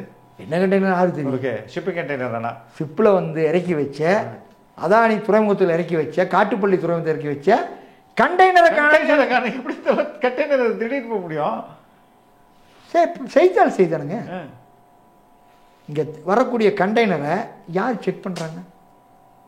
இப்போ சிங்கம்னு ஒரு படத்தை சூர்யா எடுத்தா அப்படி, அதில் வந்து வெளிநாட்டு கழிவுகள் பூரா இங்கே வர்றதுன்ட்டு எங்களுக்கு ஒரு அனுபவம் இருக்குது. நாங்கள் வந்து நாமக்கல் மாவட்டத்தில் சகாயசார் கலெக்டராக இருக்கும் பொழுது 2005லேருந்து 2010 வரைக்கும் ஒரு காகித ஆலையை எடுத்து ஒரு போராட்டம். காகித ஆலை. ஓகே, காகித ஆலை வந்து என்ன கேட்டிங்கன்னா, மூலப்பொருள் வந்து என்ன கேட்டிங்கன்னா அதுக்கு வந்து மரக்கூழ் வச்சு, அது வந்து அந்த மாதிரி ஃபேக்ட்ரி இல்லை. வெளிநாட்டில் இருக்கக்கூடிய கழிவுகளை இறக்குமதி பண்ணி அதை வந்து ப்ராசஸ் பண்ணி இந்த மாதிரியான புத்தகத்துக்கு மேலே 2+ போடுவாங்க. அந்த மாதிரியான வெள்ளை அட்டை தயாரிக்கிறது. அதுக்கு தண்ணீர் நிறைய செலவாகும். அது வந்து நாமக்கல் மாவட்டத்தில் கபிலர் மலை பக்கத்தில் கபிலக்குறிச்சி என்ற ஊரில் அந்த ஃபேக்ட்ரி தொடங்குறாங்க. அதில் வந்து கழிவை வாங்கிட்டு வருவாங்க. கழிவை வாங்கிட்டு வரும் பொழுது நான் சொல்கிறது 2005 அந்த கழிவை சுத்திகரிக்கணும்னா வெளிநாடுகளில் வந்து 15,000 செலவு பண்ணணும். இங்கே ஏற்றுமதி பண்ணணும்னா டன்னுக்கு 3,000 ரூபா தான். Okay okay. அந்த கழிவை வாங்கிட்டு வந்து அதில் இவங்களுக்கு 5லிருந்து 7 விழுக்காடு தான் இவங்களுக்கான மூலப்பொருள் இருக்குது. மிச்சம் பூரா அப்படியே கழிவு ஸ்டார்ட் பண்ணி அந்த கழிவெல்லாம் என்ன பண்ணுறதுனா போகிற வழியில் இருக்கிற ரோட்டுக்குழியில் கொட்டுறது, ஒரு இடத்த வாங்கி அங்கே கொட்டுறது, அது மட்டும் இல்லை பாறைக்குழியில் கொட்டுறது. யாருங்க கேட்கறது? இந்த நாட்டில் ஏதாவது சிஸ்டம் இருக்கா? முறை இருக்கா? நாங்கள் திரும்ப தான் சொல்கிறோம். நீ வந்து இன்னைக்கு வந்து பண்ணுறீங்க. அதே மாதிரி தான் இந்த குவாரி, இந்த 3 தொழிற்சாலைக்கு பிசானத்தூரில் இதே மருத்துவ கழிவு தொழிற்சாலை இப்போ கொண்டு வர்றாங்க. ஓகே, எங்கே ஆமுக்குளத்தில் மூடுறாங்க. கந்தரக்கோட்டை பக்கத்தில் பிசானத்தூரில் தொடங்குறாங்க. எங்களுடைய கேள்வி, இன்னைக்கு சுற்றுச்சூழல் அமைச்சர் வந்து தங்கம் தென்னரசு தான். உங்கள் ஊரில் மூடுனீங்கல்ல, 160 பேர் செத்தாங்கன்ட்டு உங்கள் ஊரில் மூடிட்டீங்க. மக்கள்கிட்ட நல்ல பேர் வாங்கிட்டீங்க, நல்ல விஷயம், வரவேற்கிறோம். இந்த ஊருக்காரர் என்ன பாவம் பண்ணா? நான் கேட்பது ஒன்று தான், உங்களுக்கு 10 பிளாஸ்டிக் பேப்பர் சுற்றி இருக்கிறவங்க டெக்னாலஜி இருக்கா? சென்னையில் வரக்கூடிய கழிவு சுற்றி இருக்கிற தொழில்நுட்பம் இருக்கா?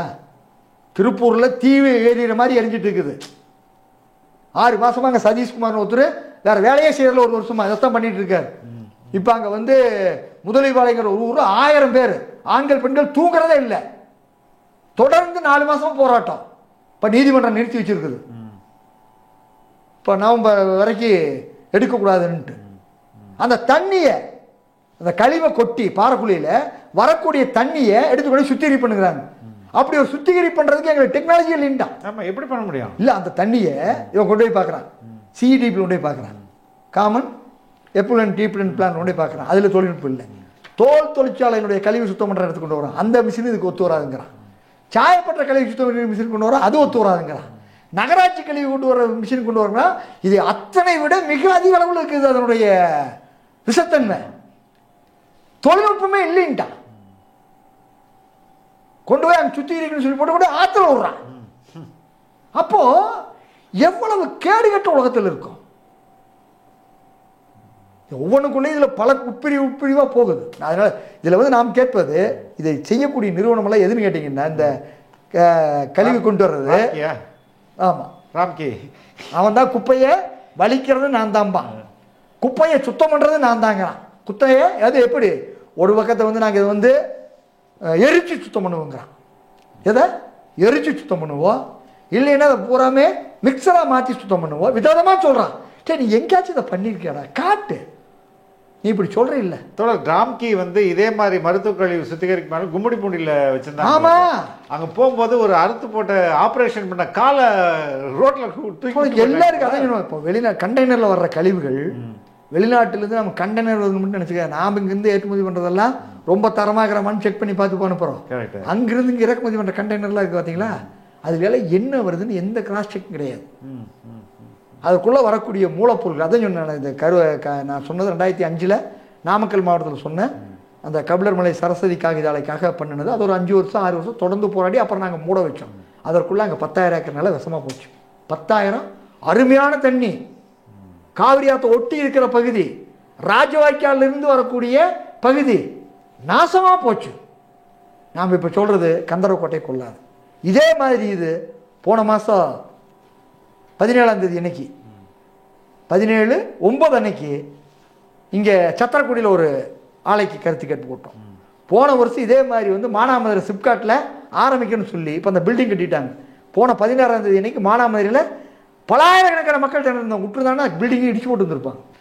இன்னொரு முக்கியமான டெவலப்மெண்ட் நடந்தது. தமிழக அரசு அதை பற்றி வாயை திறக்கல. என்னன்னா, இந்த கனிம வளத்தை வந்து எடுக்கும்போது அந்த மக்கள்கிட்ட கருத்து கேட்கணும்னு அவசியம் இல்லை அப்படின்ற மாதிரி ஒரு ஆணையை வந்து ஒன்றிய அரசு பிறப்பித்திருக்குது.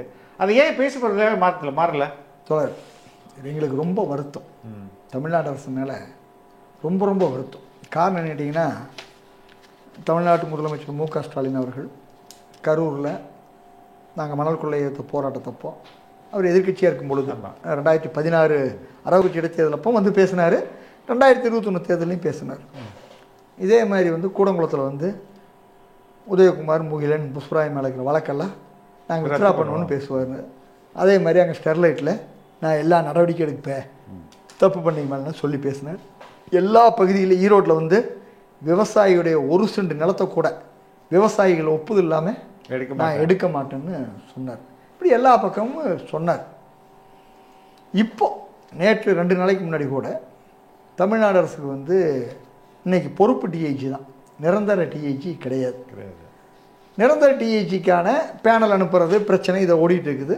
இப்போ ஒன்றிய அரசு கேட்கறதுலேருந்து தமிழ்நாடு அரசு வந்து இது எங்களுடைய சுப்ரீம் கோர்ட்டில் வந்து இதை தமிழ்நாடு அரசு வந்து உச்சநீதிமன்ற தீர்ப்படிப்படையில் இங்கே நியமிக்கப்படாததுக்காக வழக்கறிஞர் ஹென்றி டிபேன் வழக்கு தொடுத்து அதன் மீது வந்து நடைமுறைப்படுத்தாதனால நீதிமன்ற அவமதிப்பு வழக்கு தொடுத்து இப்போ விசாரணையில் போயிட்டு இருக்குது. அதில் தமிழ்நாடு அரசுடைய வாதரை என்னவா இருக்குதுன்னா, தமிழ்நாடு அரசுடைய சுயேட்சை அதிகாரம், தமிழ்நாடு அரசுடைய உரிமையை பறிக்கின்ற விஷயம், மாநில உரிமையை பறிக்கின்ற விஷயங்கள் நீங்க சொல்றதை நாங்கள் எடுத்துக்க முடியாது, நீங்க கொடுக்குற லிஸ்ட்டை நான் எதுக்கு போடணும் அப்படிங்கிறாங்க. நாங்கள் இதில் கேட்கின்ற கேள்வி என்னென்னா, நாங்கள்லாம் எங்களுக்கு நினைவு இவங்க ஆட்சிக்கு வந்தால், ஆட்சிக்கு இல்லைன்னா மாநில உரிமை பேசுவாங்க, ஆட்சிக்கு வந்தால் உரிமையை கொடுத்துருவாங்க. இதெல்லாம் இவங்க எல்லா ஆட்சியாளரும் பண்ணுறது. எங்களை பொறுத்த வரைக்கும் எங்கள் நினைவு காலிலிருந்து தமிழ்நாடு அரசு அது ஒரு சுயநிர்ணயம் பெற்ற அரசாக மாறணும், அது ஒரு இறையாண்மை உள்ள அரசுக்கான எல்லா தகுதியும் பெற்றது, அதற்காக வாழ்வது தான் வாழ்க்கைன்னு வாழ்ந்துட்டு இருக்கிறவங்க. தமிழ்நாடு உரிமை பறிப்பு மட்டுமல்ல, தமிழ்நாடுடைய அரசுரிமையே பறிக்கப்பட்டிருக்குது அப்படிங்கிற கொள்கை கோட்பாடுகளை மக்கள் மத்தியில் பெரிய இயக்கமாகவே கட்டமைச்சு கொண்டு போயிட்டு இருக்கிறவங்க நாங்கள். அப்படி இருக்கின்ற நிலையில் நீங்கள் இந்த டிஏஜி நியமனத்துக்கு பேசுகிறீங்கல்ல, இன்றைக்கி ஒன்றிய அரசாங்கம் 30 அரிய வகை கனிமங்கள், இப்போ சொல்கிறது கிரிட்டிக்கல் மினரல்னு சொல்கிறாங்க. கிரிட்டிக்கல் மினரலில் சொல்கிறதுல வந்து டங்ஷன் இருக்குது, மாலிப்டினம் இருக்குது, பிளாட்டினம் இருக்குது, தங்கம் இருக்குது, கார்பேட் இருக்குது, தாது மணல்னு ஏற்கனவே சொன்னதில் rutile, zircon, monazite, thorium, ilmenite, garnet, இப்படி ஏகப்பட்டது இருக்குது. இப்படியான 30 வகையான கனிமங்களை கருத்து கேட்பு கூட்டதும் கிடையாது. அதுக்கு ஒன்றிய அரசு சொல்லக்கூடிய விஷயம் என்ன சொல்கிறாங்கன்னா, இந்த மாதிரி கனிமங்களை வெட்டி எடுத்தால் இது வந்து அரசினுடைய பாதுகாப்பு துறைக்கு ரொம்ப முக்கியமான கனிமங்கள். இதுக்கு மக்கள் கருத்து கேட்பு கேட்டால் வேணும்னு சொல்லுவாங்க, வேண்டாம்னு அப்படின்னு வேணும்னு ஒருத்தர் கூட சொல்ல மாட்டாங்க, எல்லோரும் வேண்டாம்னு சொல்லுவாங்க. அதனால் அந்த இடத்தையே வேண்டாங்கிறதுக்கான வகையில் தான் ஏற்கனவே ஒன்றிய அரசு வந்து 2015 தொடர்ச்சியாக ஒரு 4 கருத்து கேட்பு கூட்டம், தூத்துக்குடி, தவற சொல்லிட்டேன், திருவாரூர், தஞ்சாவூர், நாகப்பட்டினம், ராமநாதபுரம் 4 இடத்துலையுமே ONGC எண்ணெய் கிணறுக்கான கருத்து கேட்பு கூட்டம் நடத்தினாங்க. 4 இடத்துலையுமே மக்களுடைய கடும் எதிர்ப்பு நிலையே இந்த கருத்து கேட்பு கூட்டம் ஃபெயிலியர். 5வது கூட்டம் கடலூர் மாவட்ட ஆட்சியர் அறிவிச்சிருந்தார். காட்டுமன்னார் கோயில் குறிஞ்சிப்பாடி பகுதியில் 15 பிளாக் கருத்து கேட்பு கூட்டம் உண்டு. அப்போ தோழர் லெனின் இருந்தார், பேரழிவுக்கு எதிரான பேரியக்கம், அவர் பேராசிரியர் ஜெயராமன்லாம் ஒரு 4000 பேர்த்த திரட்டி அதில் மக்களை எதிர்ப்பு தெரிவிக்கிட்டு இருந்தாங்க. அந்த கருத்து கேட்பு கூட்டத்துக்கு ஒரு வாரத்துக்கு முன்னாடி மாவட்ட ஆட்சித்தலைவர் என்ன பண்ணிட்டாருன்னா, கருத்து கேட்பு கூட்டம் ரத்துன்னு அறிவிச்சிட்டார். நிர்வாக காரணத்துக்காக ரத்துன்ட்டு. அதற்கு பின்னாடி ஒன்றிய அரசு ஒரு அரசாணை போடுறாங்க. இந்த மாதிரி திட்டத்தினால பெரிய அளவுக்கு சுற்றுச்சூழல் பாதிப்பெல்லாம் இல்லை. இங்கே வந்து இந்த திட்டம் வந்தாலே பொதுமக்கள் இருக்கிறாங்க, விவசாயி இருக்கிறாங்க, சமூக செயல்பாட்டாளர் இருக்கிறாங்க, சூழல் செயல்பாட்டாளர் இருக்கிறாங்க. அதனால இந்த திட்டத்துக்கு வந்து இனிமேல் கருத்து கேட்பு கூட்டமே கிடையாதுன்னு சொல்லி 2015 கடைசியில் ஒரு சட்டத்தை கொண்டு வந்தேன். அதை என்னுடைய விரிவான இதெல்லாம் நான் அந்த ஆவணங்களை எடுத்து விகடன் கூட ஒரு பெரிய கட்டுரை வந்தது. அதனுடைய தொடர்ச்சி தான் கேட்டீங்கன்னா 2017 நெடுவாசலில் ஹைட்ரோ கார்பன் எடுக்க வந்த பொழுதும், அதே மாதிரி வந்து இங்கே பாண்டிச்சேரியில், புதுச்சேரி மாநிலத்தில் வந்து திருநள்ளாறு பகுதியில் ஹைட்ரோ கார்பன் வைக்கிறதுக்கு பொதுமக்களோட கருத்து கேட்கல. காரணம் இதில் இதுதான். பேச்சுவார்த்தை போன குழு கூட நாங்கள் சொன்னது அதுதான். தமிழ்நாடு அரசுக்கு எந்த அதிகாரமும் இல்லை, அதிகாரம் இல்லாத அடிமை அரசு ஆக்கிட்டாங்க. அதனால இதை கேட்க மாட்டாங்க. தமிழ்நாடு அரசு நம்ம பேச்சுவார்த்தை கூப்பிட்டு என்ன பண்ண போகுதுன்னு சொல்லி பேச்சுவார்த்தைக்கு போயிட்டு வந்துட்டு அப்புறம் திரும்ப நம்ம பேசி அதை தொடர்ந்து வந்து நேராக ஒன்றிய அமைச்சராக இருந்த நிர்மலா சீதாராமன் வந்து போராட்டத்தை ஒத்தி வைங்கன்னு கேட்டு, உங்களை பூரா பெட்ரோலிய அமைச்சர் தர்மேந்திர பிரதான் கூட்டிகிட்டு போகணும்னு சொல்லி நெடுவாசல் போராட்டக்குழுலாம் கூட்டிகிட்டு போயிட்டு வந்து திரும்ப போராட்டம் தொடர்ந்தது. இதெல்லாம் நடந்தது. இது காரணம் என்ன கேட்டிங்கன்னா, தமிழ்நாடு அரசனுடைய உரிமை பறிப்பை. எதுக்கு? அப்போது ஹைட்ரோ கார்பன் என்று சொல்லக்கூடிய பெட்ரோலிய பொருள்கள், மீத்தேன், இந்த மாதிரியான நிலக்கரி, இது எல்லாத்துக்குமே அதை கொண்டு வந்துட்டாங்க. இப்போ எல்லாத்தையும் சேர்த்து 30 கொண்டு வந்திருக்காங்க. தமிழ்நாடு சட்டசபை கூட்டினீங்கல்ல, அதான் நான் ஏதாவது பேசணும்ல, 4 நாள் நடத்துச்சுல்ல, எதையே பேசுனீங்கல்ல, நீங்கள் இதை பேசியிருக்கணும்ல, இதை பேசியிருக்கணும்ல. எங்களுக்கெல்லாம் வயிறு எரியுதுங்க. தமிழ்நாட்டினுடைய நிலப்பகுதியில் 60 விழுக்காடு நிலப்பகுதி இவங்க சொல்லக்கூடிய இந்த கனிமங்கள் இருக்கக்கூடிய பகுதிங்க. நீங்க தான் சொல்றீங்க பழனி கோயிலே போயிருக்கு. ஆமா, நான் சொல்லல. ஒன்றிய அரசனுடைய அந்த துறை ஆய்வு பண்ணி ரெக்கார்டு வச்சிருக்கான். G4 G3 முடிச்சுட்டான். அடுத்து G2க்கு போறதுக்கு ஜியாலஜிக்கல் சர்வே ஆஃப் இந்தியா எல்லாமே பண்ணி வச்சிருக்காங்க. பண்றது கூட இந்த ஆர்டி கேட்கணும் இல்லை, மாநில அரசு கிட்ட கேட்கணும் இல்லை. நீ சட்டசபையை பற்றி பேசிக்கணும் இல்லை. மாநில உரிமை பறிக்கப்பட்டாச்சு, எங்க மண்ணில் எதை எடுக்கணும் பத்தி எங்கிட்ட கருத்து கேட்கணும், பேசிக்கணும்ல. ஸ்டாலின் திமுக அரசு பேசிக்கணும்ல. ஏன் பேசல? உங்களுக்கு என்னமோ சொல்லுவாங்க, இந்த சினிமா படத்தை சொல்ற மாதிரி, டே உனக்கு வந்தா ரத்தம், எனக்கு வந்தா ரத்தம், உனக்கு வந்தா தக்காளி சட்னிங்கிற மாதிரி நீங்க டிஜிபி நியமனத்துக்கு மட்டும் மாநில உரிமை, தமிழ்நாட்டுடைய உரிமை பறிபோதுங்கிறீங்க. ஆனா எதுக்கு பண்ணல? நீங்க இந்த மாதிரியான கனிமங்கள் எடுக்கிற பண்ணல. நேற்று கல்விக்கு ஒன்றிய அரசனுடைய அந்த சட்டத்தை அப்படியே கொண்டு வந்து நிறைவேற்றுறீங்க. உங்களுடைய கூட்டணி கட்சி சிபிஎம் அது கடுமையாக இருக்குது, சிபிஐ எதுக்குது? என்ன நியாயம் இருக்குது? அப்போ தமிழ்நாட்டில் வந்து ஒன்றிய அரசும் ஒரு லாஜிக் வச்சுக்குவான். என்ன வச்சுக்குவான்? நீ எவ்வளோ வேணாலும் கொள்ளையடிச்சுக்கோ, எவ்வளோ வேணாலும் கொள்ளையடிச்சுக்கோ, எம்படத்தை இம்ப்ளிமெண்ட் பண்ணும். ஒன்றிய அரசை பொறுத்த வரைக்கும் அவன் வந்து காஷ்மீரில் கையாண்டதும் அதுதான். முஃப்தி முகமது சையத்து பொண்ணை வந்து கூட்டணி ஆட்சியில் வச்சுக்கிட்டு எல்லாத்தையும் தெரிய வச்சு அடுத்த வழக்கு போட்டு சுத்தமாக காலி பண்ணுறது தான். அவனை பொறுத்த வரைக்கும் நீ கொள்ளையடிக்கிறது எங்களுக்கு பிரச்சனை இல்லை. கொள்ளையடிக்கிறத காமிச்சு உன்னையே நான் எந்த இடத்துக்கு வேணாலும் விட்டு என்னுடைய கொள்கைக்கு இழுத்துடலாம். அப்படியே சுக்கான இழுத்த நீ வந்துகிட்டே தான் இருக்கணும். நான் எங்கே கூப்பிட்டாலும் அப்படியே வந்துகிட்டே தான் இருக்கணும். நாயை கட்டி இழுக்கிற மாதிரி நீ வந்துகிட்டே தான் இருக்கணுங்கிற வகையில் அவன் கையாளுவான். உனக்கு எங்கே அறிவு போச்சு? தமிழ்நாடு போராடும், தமிழ்நாடு வெள்ளு வாசத்தை கேட்டால் மகிழ்ச்சி. தமிழ்நாடு தலைகுனிய விட மாட்டேன். நீ வந்து குனிய விட்டுட்டியே 30 வகையான கனிமங்கள், இது ஏற விட மாட்டோம், நான் பாட்டு சுரங்க நடவடிக்கை போவேன்னு சொல்லிட்டான். என்ன செய்ய போகுது தமிழ்நாடு அரசு? நீ அதுக்கு போற என்ன பண்றான்? இங்க வந்து டங்ஸ்டன் சுரங்கம் அமைக்கணும், அதுக்கான வகையில் ஆலை அமைக்கணும்ட்டு இந்த திட்டம். அங்க கள்ளிமந்தயத்தில் வந்து சிப்காட் திட்டம் ரத்துன்னு அங்க ஒரு 38 நாள் போராட்டத்தில் அமைச்சர் சக்கரபாணியுடைய சொந்த ஊர் கள்ளிமந்தயம், அந்த ஊர்ல மாவட்ட ஆட்சித்தலைவர் 38 நாள் நாங்கள் இதை வாங்கணும் உத்தரவு. பூங்குடி கையெழுத்து போட்டிருக்காங்க. 11/8/2023 38 நாள்ல திட்டம் அறிவிக்கப்பட்டு மக்கள் போராட்டத்தினால சக்கரபாணி முடிவு பண்ணார், இந்த திட்டத்தை நடைமுறை கொண்டு வந்தா நம்ம ஊர்ல ஒரு ஓட்டு வாங்க முடியாது அப்படின்ட்டு இப்ப தற்காலிக ரத்துன்னு பண்ணிட்டாங்க. ஆனா அதுக்கு தண்ணி எங்கன்னா ஒட்டஞ்சத்திர குடிதண்ணி வேணும்ட்டு, ஒட்டஞ்சத்திர சுற்றி 10 டேம் இருக்கு, ஒட்டஞ்சத்திர குடிதண்ணி வேணும்ட்டு பொள்ளாச்சிக்கு அந்த பக்கம் இருக்கிற ஆலியாத்துல இருந்து தண்ணி கொண்டு வந்து ஒரு ஸ்கீம் கொண்டு வந்தாங்க. 5000 விவசாயி திருப்பூர் மாவட்டத்தில் பேரணியா போனாங்க, அங்க விட்டாங்க. அதற்கு பின்னாடி இடிச்சுவா யாருன்னா காவிரி கரையோரம் தான். கரூர் மாவட்டத்தில் தவுட்டுப்பாளையங்கிற ஊர்ல போராடின மக்களை எல்லாம் நேராக கலெக்டர் ரவுடி மாதிரி மிரட்டின பிரபசங்கர், பிடிச்சி எல்லாத்தையும் குண்டாசில் போட்டுருவேன் அப்படின்னு அந்த தண்ணி எடுக்கூடாதுன்னு சொன்ன. இப்போ அங்கிருந்து ஆயிரக்கணக்கான கோடி செலவில் தண்ணி கொண்டு வர்றாங்க. பேர் என்னது? மக்களுக்கு குடிநீர். ஆனால் எதுக்கு? ஃபேக்டரி குடிநீர். இப்படி இவர்கள் கொள்ளையடிப்பதற்கு ஒன்றிய அரசுடைய ஏவலாலாம் பேசுறது. ஒன்றிய அரசுக்கு எங்களுக்கு பகை. ஒன்றிய அரசு வந்து நாங்கள் நாசகார திட்டத்தை கொண்டு வந்தால் விட மாட்டோம். நீ அப்போ என்ன பண்ணியிருக்கோன்னு நான் எல்லாத்தையும் கேட்குறதா. டங்ஷன் திட்டம் வந்து 2024 பிப்ரவரியில் 7 அறிவிப்பு விட்டாச்சு. தேர்தல் வந்தது ஏப்ரல் மேலே.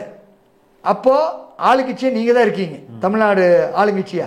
நீங்க இந்த திட்டத்தை பற்றி பேசிக்கணும்ல, பேசவே இல்லை. பிஜேபிக்காரன் என்ன பண்ணோன்னு, நாங்கள் இப்படி ஒரு திட்டம் கொண்டு வர போகிறோம் மக்களுக்கு தேனாறு பாலாரோட நீ பேசியிருக்கணும். பிஜேபிக்காரனும் பேசல. அன்னைக்கு நாடாளுமன்ற உறுப்பினர் இருந்த அங்கே வேட்பாளராக இவர் தான் நிற்கிறார். யார்? ஏற்கனவே இருந்த வெங்கடேசன் தான் நிற்கிறார். அவரும் பேசல. என்ன பிரச்சனைனா, மக்களால் தேர்ந்தெடுக்கப்பட்டவர்கள் இது போன்ற திட்டங்களை வந்து கண்காணிக்கிறது உங்களுக்கு வேற என்ன வேலை? ஒரு முகிலனுக்கு தெரிஞ்ச ஒன்று, முகிலன் எந்த அரசு பொறுப்புல இல்லை, எந்த அரசியல் கட்சியில் போய் எம்எல்ஏ எம்பி ஆகலை. எங்களை போன்றோம் இந்த திட்டத்தை பற்றி கொண்டு வர முடியுதில்லை. ஏன் அதிகாரத்தில் இந்த மக்கள் கேள்வி கேட்கணும். இப்போ தேர்தல் வரப்போகுது, எல்லா ஊர்களுக்கும் இதை கேட்கணும். எல்லா ஊர் நான் சொன்ன தமிழ்நாடு முழுக்க உங்கள் காலுக்கு கீழே அரியவை கனிமங்கள் இருக்குது. உங்களை எல்லோரும் அகதியாக்குவதற்கான திட்டத்தை ஒன்றிய அரசு வச்சிருக்குது. தமிழ்நாடு அரசு அதற்கு மறைமுகமாக சிப்காட் நிலம் எடுக்கின்ற பேரில், 8 வழிச்சாலை 6 வழிச்சாலைங்கிற பேரில், தண்ணியை கொண்டு வரங்கிற பேரில் எல்லாமே அவங்களுக்கு உதவிட்டு இருக்காங்க. அதையெல்லாம் விழிப்போடு ஒன்றோடு பின்னி பிணிந்து பார்த்தா தான் தெரியும். இப்போ நாம் என்ன கேட்டீங்கன்னா, எல்லாம் பின்னி பிணிந்து பார்க்கறதுனால ஒவ்வொன்றும் ஒன்னோட ஒன்று இணைஞ்சு. ஆனால் வெளியில் பார்க்குறவங்க என்ன தெரியும்? ரோடு ஓட்டம் 6 வழிச்சாலை ஓட்டம் நல்லது தானே, சீக்கிரம் எவ்வளோ நெருக்கடியாக ஸ்பீடாக போயிடலாம் தானே இப்படின்ட்டு. அப்போது மக்களுக்கு தெரியாது, தண்ணி தானே நம்ம குடிக்கிற கொண்டு வருவாங்கல்ல. நீ இருக்கிற இடத்துல இருக்கிற தண்ணி உன்னுடைய மண்ணுக்கு கீழே போனாங்க அந்த தண்ணி அருமையான தண்ணி. அந்த தண்ணி இன்னைக்கு குடிக்கிறதுக்கு தமிழ்நாட்டில் எங்கேயும் இல்லை. எந்த கிராமத்துக்கு போனால் கூட இன்னைக்கு வந்து புட்டி நீர் வந்தாச்சு. இல்லைன்னா அரசு ஏதோ ஒரு ஆற்றுலேருந்து காவிரியிலேருந்து எங்கே ஒகேனக்கல்லிருந்து இங்கே கல்பாக்கம் வரைக்கும் தண்ணி வருது. காவிரியால் எத்தனை மாவட்டத்துக்கு வருது? தமிழ்நாட்டில் வந்து 39 மாவட்டம் இருக்குதுன்னா 30 மாவட்டத்துக்கு குடி தண்ணி காவிரி ஆற்றுலேருந்து தான். காவிரி ஆற்றுல தண்ணியை வந்து மேகதாது அணை கட்டி நிறுத்தி போட்டான்னா சோழி முடிச்சது. நீ அதை வசதியாக குடிப்ப, சுடுகாடு தான். அப்போ இதெல்லாம் வரப்போகுது. ஒன்றிய அரசு அதான் பண்ணுது. ஏன்னா அங்கே மேகதாது அணை கட்டினா தான் டெல்டா அழிஞ்சா தான் அங்கே 300 லட்சம் கோடி ரூபாய்க்கு நிலக்கரி இருக்குது. வெறும் ஓஎன்ஜிசி எண்ணெய் கிணறு ஓடுறான்னு நினைச்சிருக்காதீங்க. 300 லட்சம் கோடி ரூபாய்க்கு மதிப்புள்ள நிலக்கரி இருக்குது. அந்த நிலக்கரிக்குள்ள கேஸ் இருக்குது, மீத்தேன் கேஸ் இருக்குது. நிலக்கரிக்கு கீழே இருக்கக்கூடிய வண்டல் மண்ணுக்குள்ள ஷேல் கேஸ் இருக்கு. அதெல்லாம் எடுத்தா தான் இந்த நிலக்கரி எடுக்க முடியல, நிலக்கரி தீப்பற்றிட முடியும். நெய்வேலி மாதிரி ஓப்பன் யார்டில் வெட்ட முடியாது. அதுக்காகத்தான் நீரியல் வசூல் முறையில் பண்ணணும். இப்படியான பல சதிகள் பின்னி பண்ணிச்சு எடுக்குது. அப்போது நாம் இன்னைக்கு வந்து சென்னையில் இருக்கக்கூடிய தமிழ்நாட்டில் 8 கோடி மக்கள் இருக்காங்கன்னா சென்னைக்குள்ளே 1.5 கோடி பேர் இருக்காங்க. 1.5 கோடி பேரும் ஒரு சின்ன மழை பெஞ்சா கொண்டாடணும், மழை பெஞ்சா மகிழ்ச்சியாக இருக்கணும், நமக்கு நிலத்தடி தண்ணி பெருக போகுது, நமக்கு நல்ல வாய்ப்பு. அப்படி இங்கே ஒரு மழை பெஞ்சா அந்த அலாட், இந்த அலாட், ரெட் அலாட், மயிலோ அலாட், அந்த ஆரஞ்சு அலாட், அமைச்சர் ஓடுகிறார், இவர் ஓடுகிறார், அவர் ஓடுகிறார், எதிர்கட்சி தலைவர் போய் காங்கிரஸ் தலைவர் என்னை கேட்காம எதுக்கு தண்ணியை திறந்து விட்டீங்க? என்ன நடக்குதுங்க? என்ன பித்தலாட்டம் சார்? இது மாதிரிலாம் ஓடக்கூடாது. அதுக்கு தானே அவங்க இருக்கிறாங்க. இதெல்லாம் சரி பண்ணிருக்கணும், வடிகால் ப்ராப்பரா பண்ணிருக்கணும்ல. நீ 4 வருஷம் ஆச்சுல்ல. நான் ஏற்கனவே ஒரு கட்சிக்காரன் தப்பு பண்ணான்னு சொல்லிட்டேன், நீ வந்த, நீ என்னத்தை கிழிச்சிருக்க? ஓடுறது மட்டும் தான் வேலையா? ஆமா, சும்மா படம் காட்டுறதும் போய் 4 படம் எடுத்து போட்டுக்கிறது தான் வேலையா? அமைச்சரை பாகமாக பிரித்து விட்டோம்.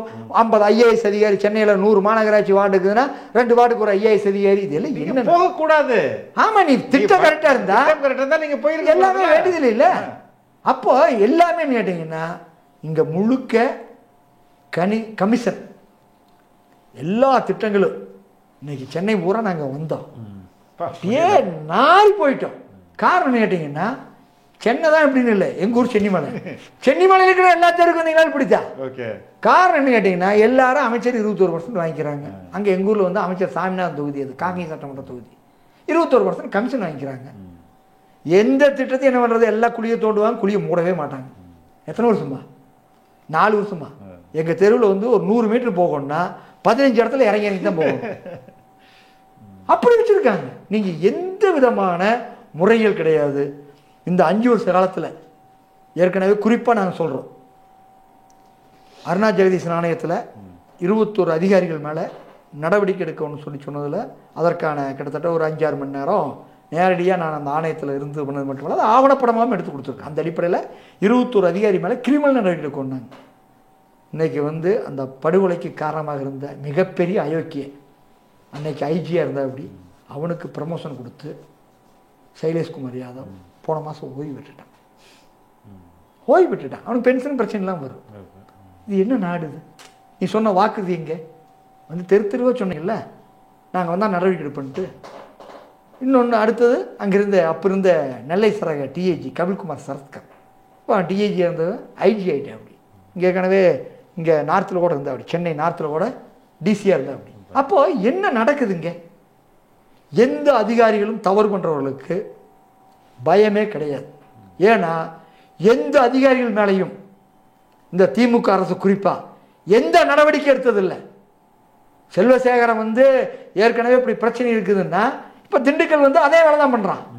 நாங்கள் வாரம் ஒரு கருத்து கேட்பு கூட்டத்தில் நாங்கள் கலந்துக்குவோம், இல்லைன்னா அக்ரி கிரீவன்ஸில் கலந்துக்குவோம். அத்தனையிலே ஆதாரத்தோடு சொன்னால் ஒரு அதிகாரி கூட திண்டுக்கல் மாவட்டத்தில் கனிம கொள்ளை நடக்குதுன்னா நடவடிக்கை கிடையாது. மொத்த மாநிலத்தையே முழுக்க கனிமங்கள் இருக்கிற பொறுத்த வரைக்கும் ரத்தனம் SR கரிகாலம் குரூப் கையில் ஒப்படைச்சிட்டாங்க. அத்தனை கனிம வள அலுவலகமும் அவர்கள் கட்டுப்பாடுங்க. நீங்க லாரியில் லோட் ஏற்றுற வரைக்கும் நீங்க ஃபேக்டரிக்குள்ள ஆள் ஒருத்தர் உட்கார வச்சிருக்கான், நடச்சிட்டு கொடுக்கறதுக்கு அங்கே ஆஃபீஸில் மட்டுமல்ல. அப்போ அதிமுக ஊழலுக்கு ஒரு பெரிய வழித்தடம் போட்டு கொடுத்தாங்க. அதை சிஸ்டமேட்டிக்கா நிறுவனமயப்படுத்தி கொடுக்கறதுக்கு அதிமுகவில் இருந்த ஒரு இவங்களுக்கு வசூல் பண்ணி கொடுத்த ஒரு ஆளை கூட திமுக அரசு தள்ளி விடல. எல்லாத்தையும் வச்சுக்கிட்டு எனக்கு பிரச்சனை இல்லாமல் வசூல். ஓகே, இதுக்கு வசூல் பண்ணி கரூர் கேங்கா பிராஞ்சி கடை வசூல், மைன்ஸ் கரிகால ரத்னம் குரூப்பா ராமச்சந்திரன் குரூப்பா கனிம வளத்தில் வசூல். இப்படி ஓப்பன் இதுக்கு ஏதாச்சும் ஒரு குரூப் இருந்திருப்பாங்க. யாரு நேற்று இந்த நெல்லெல்லாம் போச்சு நாசமாக போச்சுல்ல, அதுக்கு ஒரு குரூப். இப்போ என்னன்னா குரூப்பாக வச்சு குரூப்பாக கொள்ளையடிக்கிற வேலை மட்டும்தான் நடந்துட்டு இருக்கக்கூடிய மக்களுடைய வாழ்வாதாரம் முழுக்க அளிக்கப்பட்டு கொண்டிருக்குது. தமிழ்நாடு அரசுடைய உரிமை, தமிழ்நாட்டை தலைகுனிய விட மாட்டோம், தமிழ்நாடு போராடும், தமிழ்நாடு வெல்லும் வாசகமெல்லாம் நல்லா இருக்குது. வேலை அப்படி இல்லையாப்பா? தமிழ்நாட்டை வந்து நாசப்படுத்தி கொண்டிருக்கிறார்கள். அழிவில் விளிம்பில் தமிழ்நாடு போயிட்டு இருக்குது. இப்படி இதை வந்து வரக்கூடிய தேர்தல் நாங்கள் எல்லா பக்கம் என்ன சொல்லணும்னா, நேற்று கூட பிஸ்னாந்து ஒரு போராட்டத்தில் நம்ம என்ன சொல்லியிருக்கோம்னா, இதை முடிவு கட்டுவோம்னு சொல்லி அரசு அறிவிக்காத நிலையில் தேர்தலுக்கு 6 வாக்கு கேட்டு வர வேண்டாங்க. ஏன்னா இதெல்லாம் வந்து என்ன கேட்டிங்கன்னா சாதாரண கருத்து கேட்பு கூட்டத்திலேயே உங்களுக்கு வந்து நாங்கள் வந்து பெருந்துறையில் நடந்த கருத்து கேட்பு கூட்டத்தில் இதே மாதிரியான பிசாந்தூர் மாதிரி மருத்துவ கழிவு கருத்து கேட்பு கூட்டத்துக்கான கூட்டது சுடலைக்கண்ணு சொல்லி மாவட்ட ஆட்சியர். மக்களுடைய எதிர்ப்பை பூரா நான் அறிஞ்சேன். அதனால இந்த திட்டத்தை கொண்டு வந்தீங்கன்னா பெரிய எல்லண்டோ பிரச்சனை வரும். அதனால இந்த திட்டத்தை வரக்கூடாதுன்னு சொல்லி இதே திமுக ஆட்சியில் 2010 தேதி வந்து 18/7/2010 கொடுத்துருக்காரு. இப்படியா இது கொடுத்துருக்காரு. இதே மாதிரி இப்போ இதே திமுக ஆட்சியில் சிவன்மலைங்கிற ஊரில் கிரானைட் குவாரி, சிவன்மலை ஒட்டியே ஒரு 50 ஏக்கரா கிரானைட் குவாரி கொண்டு வந்தாங்க. மொத்தம் 2000 மக்களோட போய் ஏற்றினோம். கலெக்டர் கிருஷ்ணராஜ் எழுதியிருக்காரு, இந்த திட்டத்தை இங்கே கொண்டு வந்தால் மிகப்பெரிய பிரச்சனையாகும். இவங்களுக்கு ஒப்பீனியன் கொடுக்குறதுக்கான அதிகாரம் கிடையாது, நடத்தி கொடுக்குற அதிகாரம் தான். ஆனாலும் இவங்க என்ன சொல்கிறாங்கன்னா, நாங்கள் நேரடியாக உணர்ந்த வகையில் அதை கொண்டு வராங்கன்னு கொண்டு வந்தாங்க. அப்படி எந்த கலெக்டர், புதுக்கோட்டை கலெக்டர் கொடுக்கணும். அதுக்கு பிசாந்தூரில் 100 விழுக்காடு எதிர்ப்பு. நான் பிசானத்தூரில் மட்டும் இல்லை, ஏற்கனவே மானாமதியில் நடந்ததில், இப்போ போன மாதம் நடந்த சத்திரக்குடியில். நீங்கள் இந்த மாதிரியான உண்மைகளை சொல்லணும்ல. பொறுப்பில் இருக்கிறீங்கன்னா நீங்கள் மக்களுடைய வரி பணத்தில் சம்பளம் வாங்குறீங்க. மக்களுடைய உணர்வை அரசுக்கு தெரிவிக்க வேண்டியது உங்களுடைய பொறுப்பு. சியா கமிட்டிக்கு தெரிவிக்க வேண்டியது உங்களுடைய பொறுப்பு. சியா கமிட்டி பொறுத்த வரைக்கும் லஞ்சம் வாங்குவதை மட்டுமே நான் சொல்கிறேங்க. நீங்கள் தமிழ்நாட்டில் இருக்கக்கூடிய நியாயப்படி பெரும்பாலான அதிகாரிகளுடைய சொத்துக்களை பூரா பறிமுதல் செய்யணும். ஓகே, எல்லா துறைகளிலுமே நேர்மையான அதிகாரி இல்லாமல் இல்லை. நாங்கள்லாம் வந்து திருப்பூரில் கொண்டாடணும். யார், வினீத் சார் இருந்தார், பின்னாடி அவர் பால் வளர்த்துறீங்க, அவரெல்லாம் கொண்டாடணுன்னாங்க. காரணம் வந்து அவ்வளோ அர்ப்பணிப்பு பல அதிகாரிகள் இருக்காங்க. ஆனால் கரப்ஷன் குரூப்ல ஒரு மிகப்பெரிய குரூப் மொத்தமாக இருந்து தமிழ்நாட்டுடைய வளங்களை பூரா, எல்லா வளங்களையுமே, விவசாயம், இங்கே கனிம வளம், எல்லா துறை சார்ந்த வகையிலே, டாஸ்மாக்கு, இப்படி எல்லா துறை சார்ந்த வகையிலையும் மிகப்பெரிய கொள்ளைகளை ஏற்படுத்தி கொண்டு இருக்காங்க. இன்னொன்றும் கூட பார்த்து கொண்டு இருக்கிற தமிழ்நாடு மக்களுக்கு சொல்கிறோம், இன்னைக்கு தமிழ்நாட்டில் ஈரோடு நகரத்தில் மட்டும் ஒரு மருத்துவமனை இருக்குது. மருத்துவமனை பேரே பேபி மருத்துவமனை, மரப்பாலத்தில். ஓகே, இப்போ கூட கல்வியில் சிறந்த தமிழ்நாட்டில் வந்து அங்கே மருத்துவர் வந்து பேசினார். அவர் சொல்கிறாரு, எங்கள் மருத்துவமனையில் 17 வயசு கீழே இருக்கிற 1950 குழந்தைகளுக்கு சர்க்கரை நோய்ங்கிறாரு. 6 வயசு சர்க்கரை நோயாளி நாங்கள் பார்த்தோங்க. கூட்டிகிட்டு வந்து அப்படியே கருத்து கேட்பு கொடுத்தாலும் நிறுத்தி வச்சு ரிப்போர்ட் எடுத்துகிட்டு ஒரு விவசாயி, பட்டியலின சமூகம் சேர்ந்த ஒரு கூலி விவசாயி கொண்டு வந்து கொடுக்குறாரு. நானும் கரூர் டிஆர்ஓ கண்ணன் 2 பேர் நாங்கள் அதில் கருத்து கேட்பு கொடுத்தோம், பார்த்தோம். இப்படி இருக்குது. இது ஏதோ அங்கே இருக்கிறவங்க எல்லோ, நான் சொல்கிறது ஈரோடு டவுனில் மரப்பாலத்தில். அது மட்டுமல்ல, ஒன்றிய அரசு இன்னைக்கு எல்லா சிபிஎஸ்சி பள்ளிக்கூடத்தை பார்த்துட்டு இருக்கிறோம். எல்லோரும் எதிர்கால தலைமுறைக்கு தான். பள்ளிக்கூடத்தில் பூரா மாணவர்களின் சர்க்கரை பயன்பாட்டை கண்காணிக்க வேண்டும். சுகர் போர்டு மே 14ஆம் தேதி உத்தரவு. சிபிஎஸ்சி பள்ளிக்கூடம் எல்லாத்திலையுமே சுகர் போர்டு வைக்கணும்ட்டான்.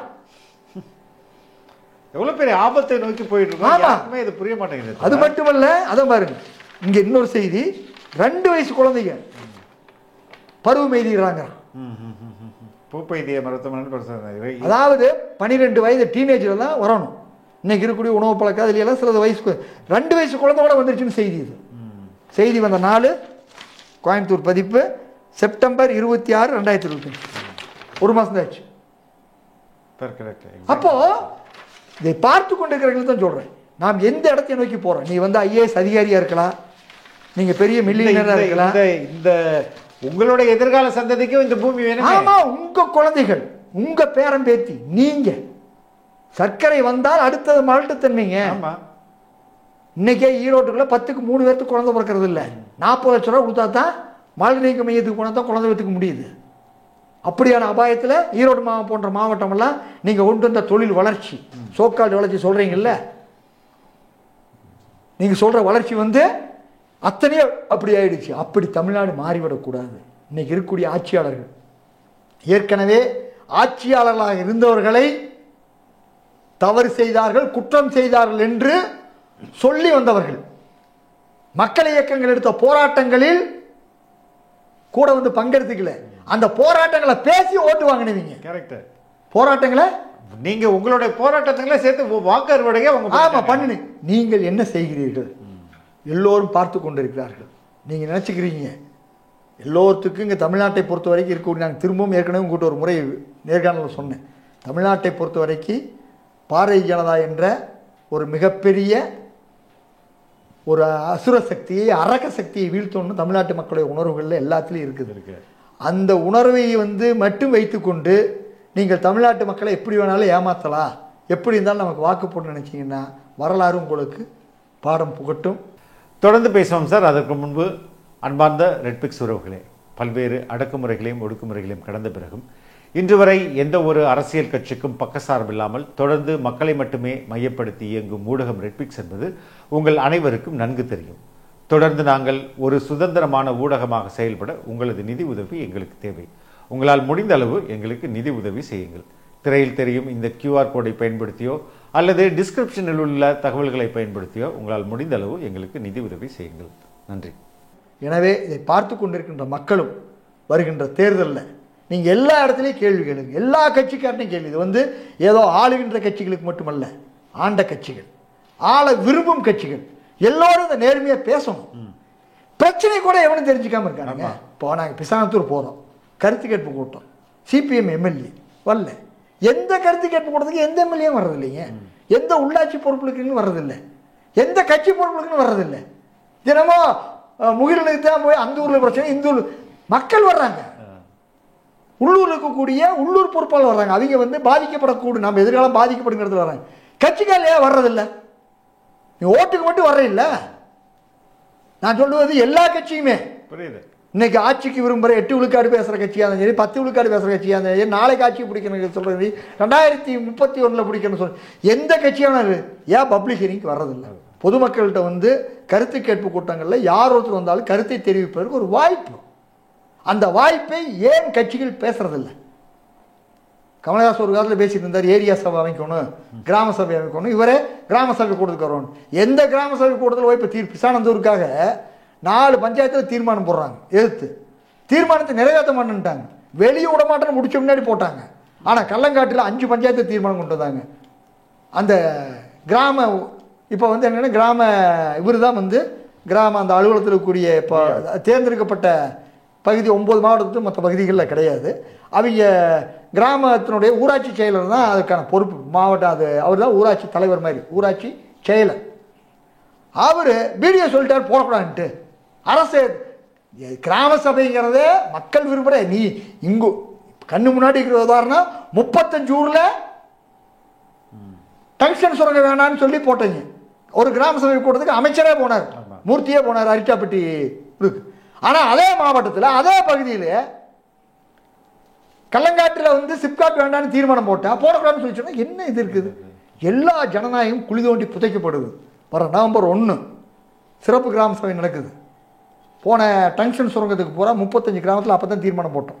நவம்பர் 1 வந்து தள்ளி வச்சு நவம்பர் 23 18 மனு கொடுக்குற 23 எல்லா கிராம சபை கூட்டத்திலையும் போட்டது. அதுதான் மக்கள் எல்லோரு இடத்துலையும் கேள்விகளை கேளுங்க. இப்போ எங்களுடைய வேலை என்ன, இந்த கட்சிக்கு ஓட்டு போடுங்க அந்த கட்சிக்கு ஓட்டு போடணும்னு சொல்கிறது அல்ல. இந்த மண் பாதுகாக்கப்பட வேண்டும், நம்முடைய இயற்கை வளம் பாதுகாக்கப்பட வேண்டும், சென்னை கடலுக்குள்ளே போகாமல் பாதுகாக்கப்படணும், எல்லாத்துடைய குழந்தைகளும் ஆரோக்கியமாகவும் அது முக்கியமானது வாழ வேண்டும். நீ வந்து எவ்வளவு கல்வியை கொடு, எவ்வளோ வேணாலும் கொடு, அவனுக்கு ஆரோக்கியம் இல்லைன்னா எப்படி வாழ முடியும்? அவன் எதிர்கால சந்ததி இல்லைன்னா எங்கே போய் நீங்கள் வந்து அதனுடைய வேதனை அனுபவிக்கிறதுக்கு தான் தெரியும். இப்படியான நிலையில் இருக்கிறதுனால நாம் இப்போ வந்து நாம் பல பிரச்சனையை பேசணும். ஒரு பக்கம் வந்து வேளாண் பொருட்களுக்கு ஏற்பட்ட விளைச்சல் வந்ததை வந்து பாதுகாத்து வைக்காதனுடைய விளைவு, அடுத்தது பிசானந்தூர், அதே மாதிரி இங்கே வந்து பள்ளிக்கரணை சதுப்பு நிலம், தமிழ்நாடு அரசு வந்து மாநில உரிமைன்னு சொல்லி எதுக்கெல்லாம் பேசுது, நாசகார திட்டங்களை எப்படி அணுகுது, இது எல்லாத்தையுமே என்ன கேட்டிங்கன்னா தயவு செய்து மக்களுக்கு நாங்கள் திரும்ப திரும்ப சொல்வது, இதையெல்லாம் முகிலனும் இவர் இங்கே இருக்கக்கூடிய நெட்ஃப்ளிக்ஸ் ஃபெலிக்ஸும் பேசுகிறாருன்னு சொல்லி யோசிக்காதீங்க. நம்முடைய வாழ்வாதாரத்திற்கான வாழ்க்கைக்கான மிகப்பெரிய யுத்தத்தில் மிகப்பெரிய அபாயத்தில் கழுத்து வரைக்கும் நமக்கு தண்ணி வந்து நம்ம இருக்கிறோம். இதில் வந்து தத்தளித்து நாம் மீண்டாகணும். இல்லைன்னா நம்ம தலையோடு சேர்த்து எல்லோரும் அழித்து விடுவார்கள். தமிழ்நாடு போராடும், தமிழ்நாடு வெல்லும், தமிழ்நாட்டை தலைகுனிய வைக்க மாட்டேன்னு இவங்க சொல்கிற மாதிரி சொல்லல.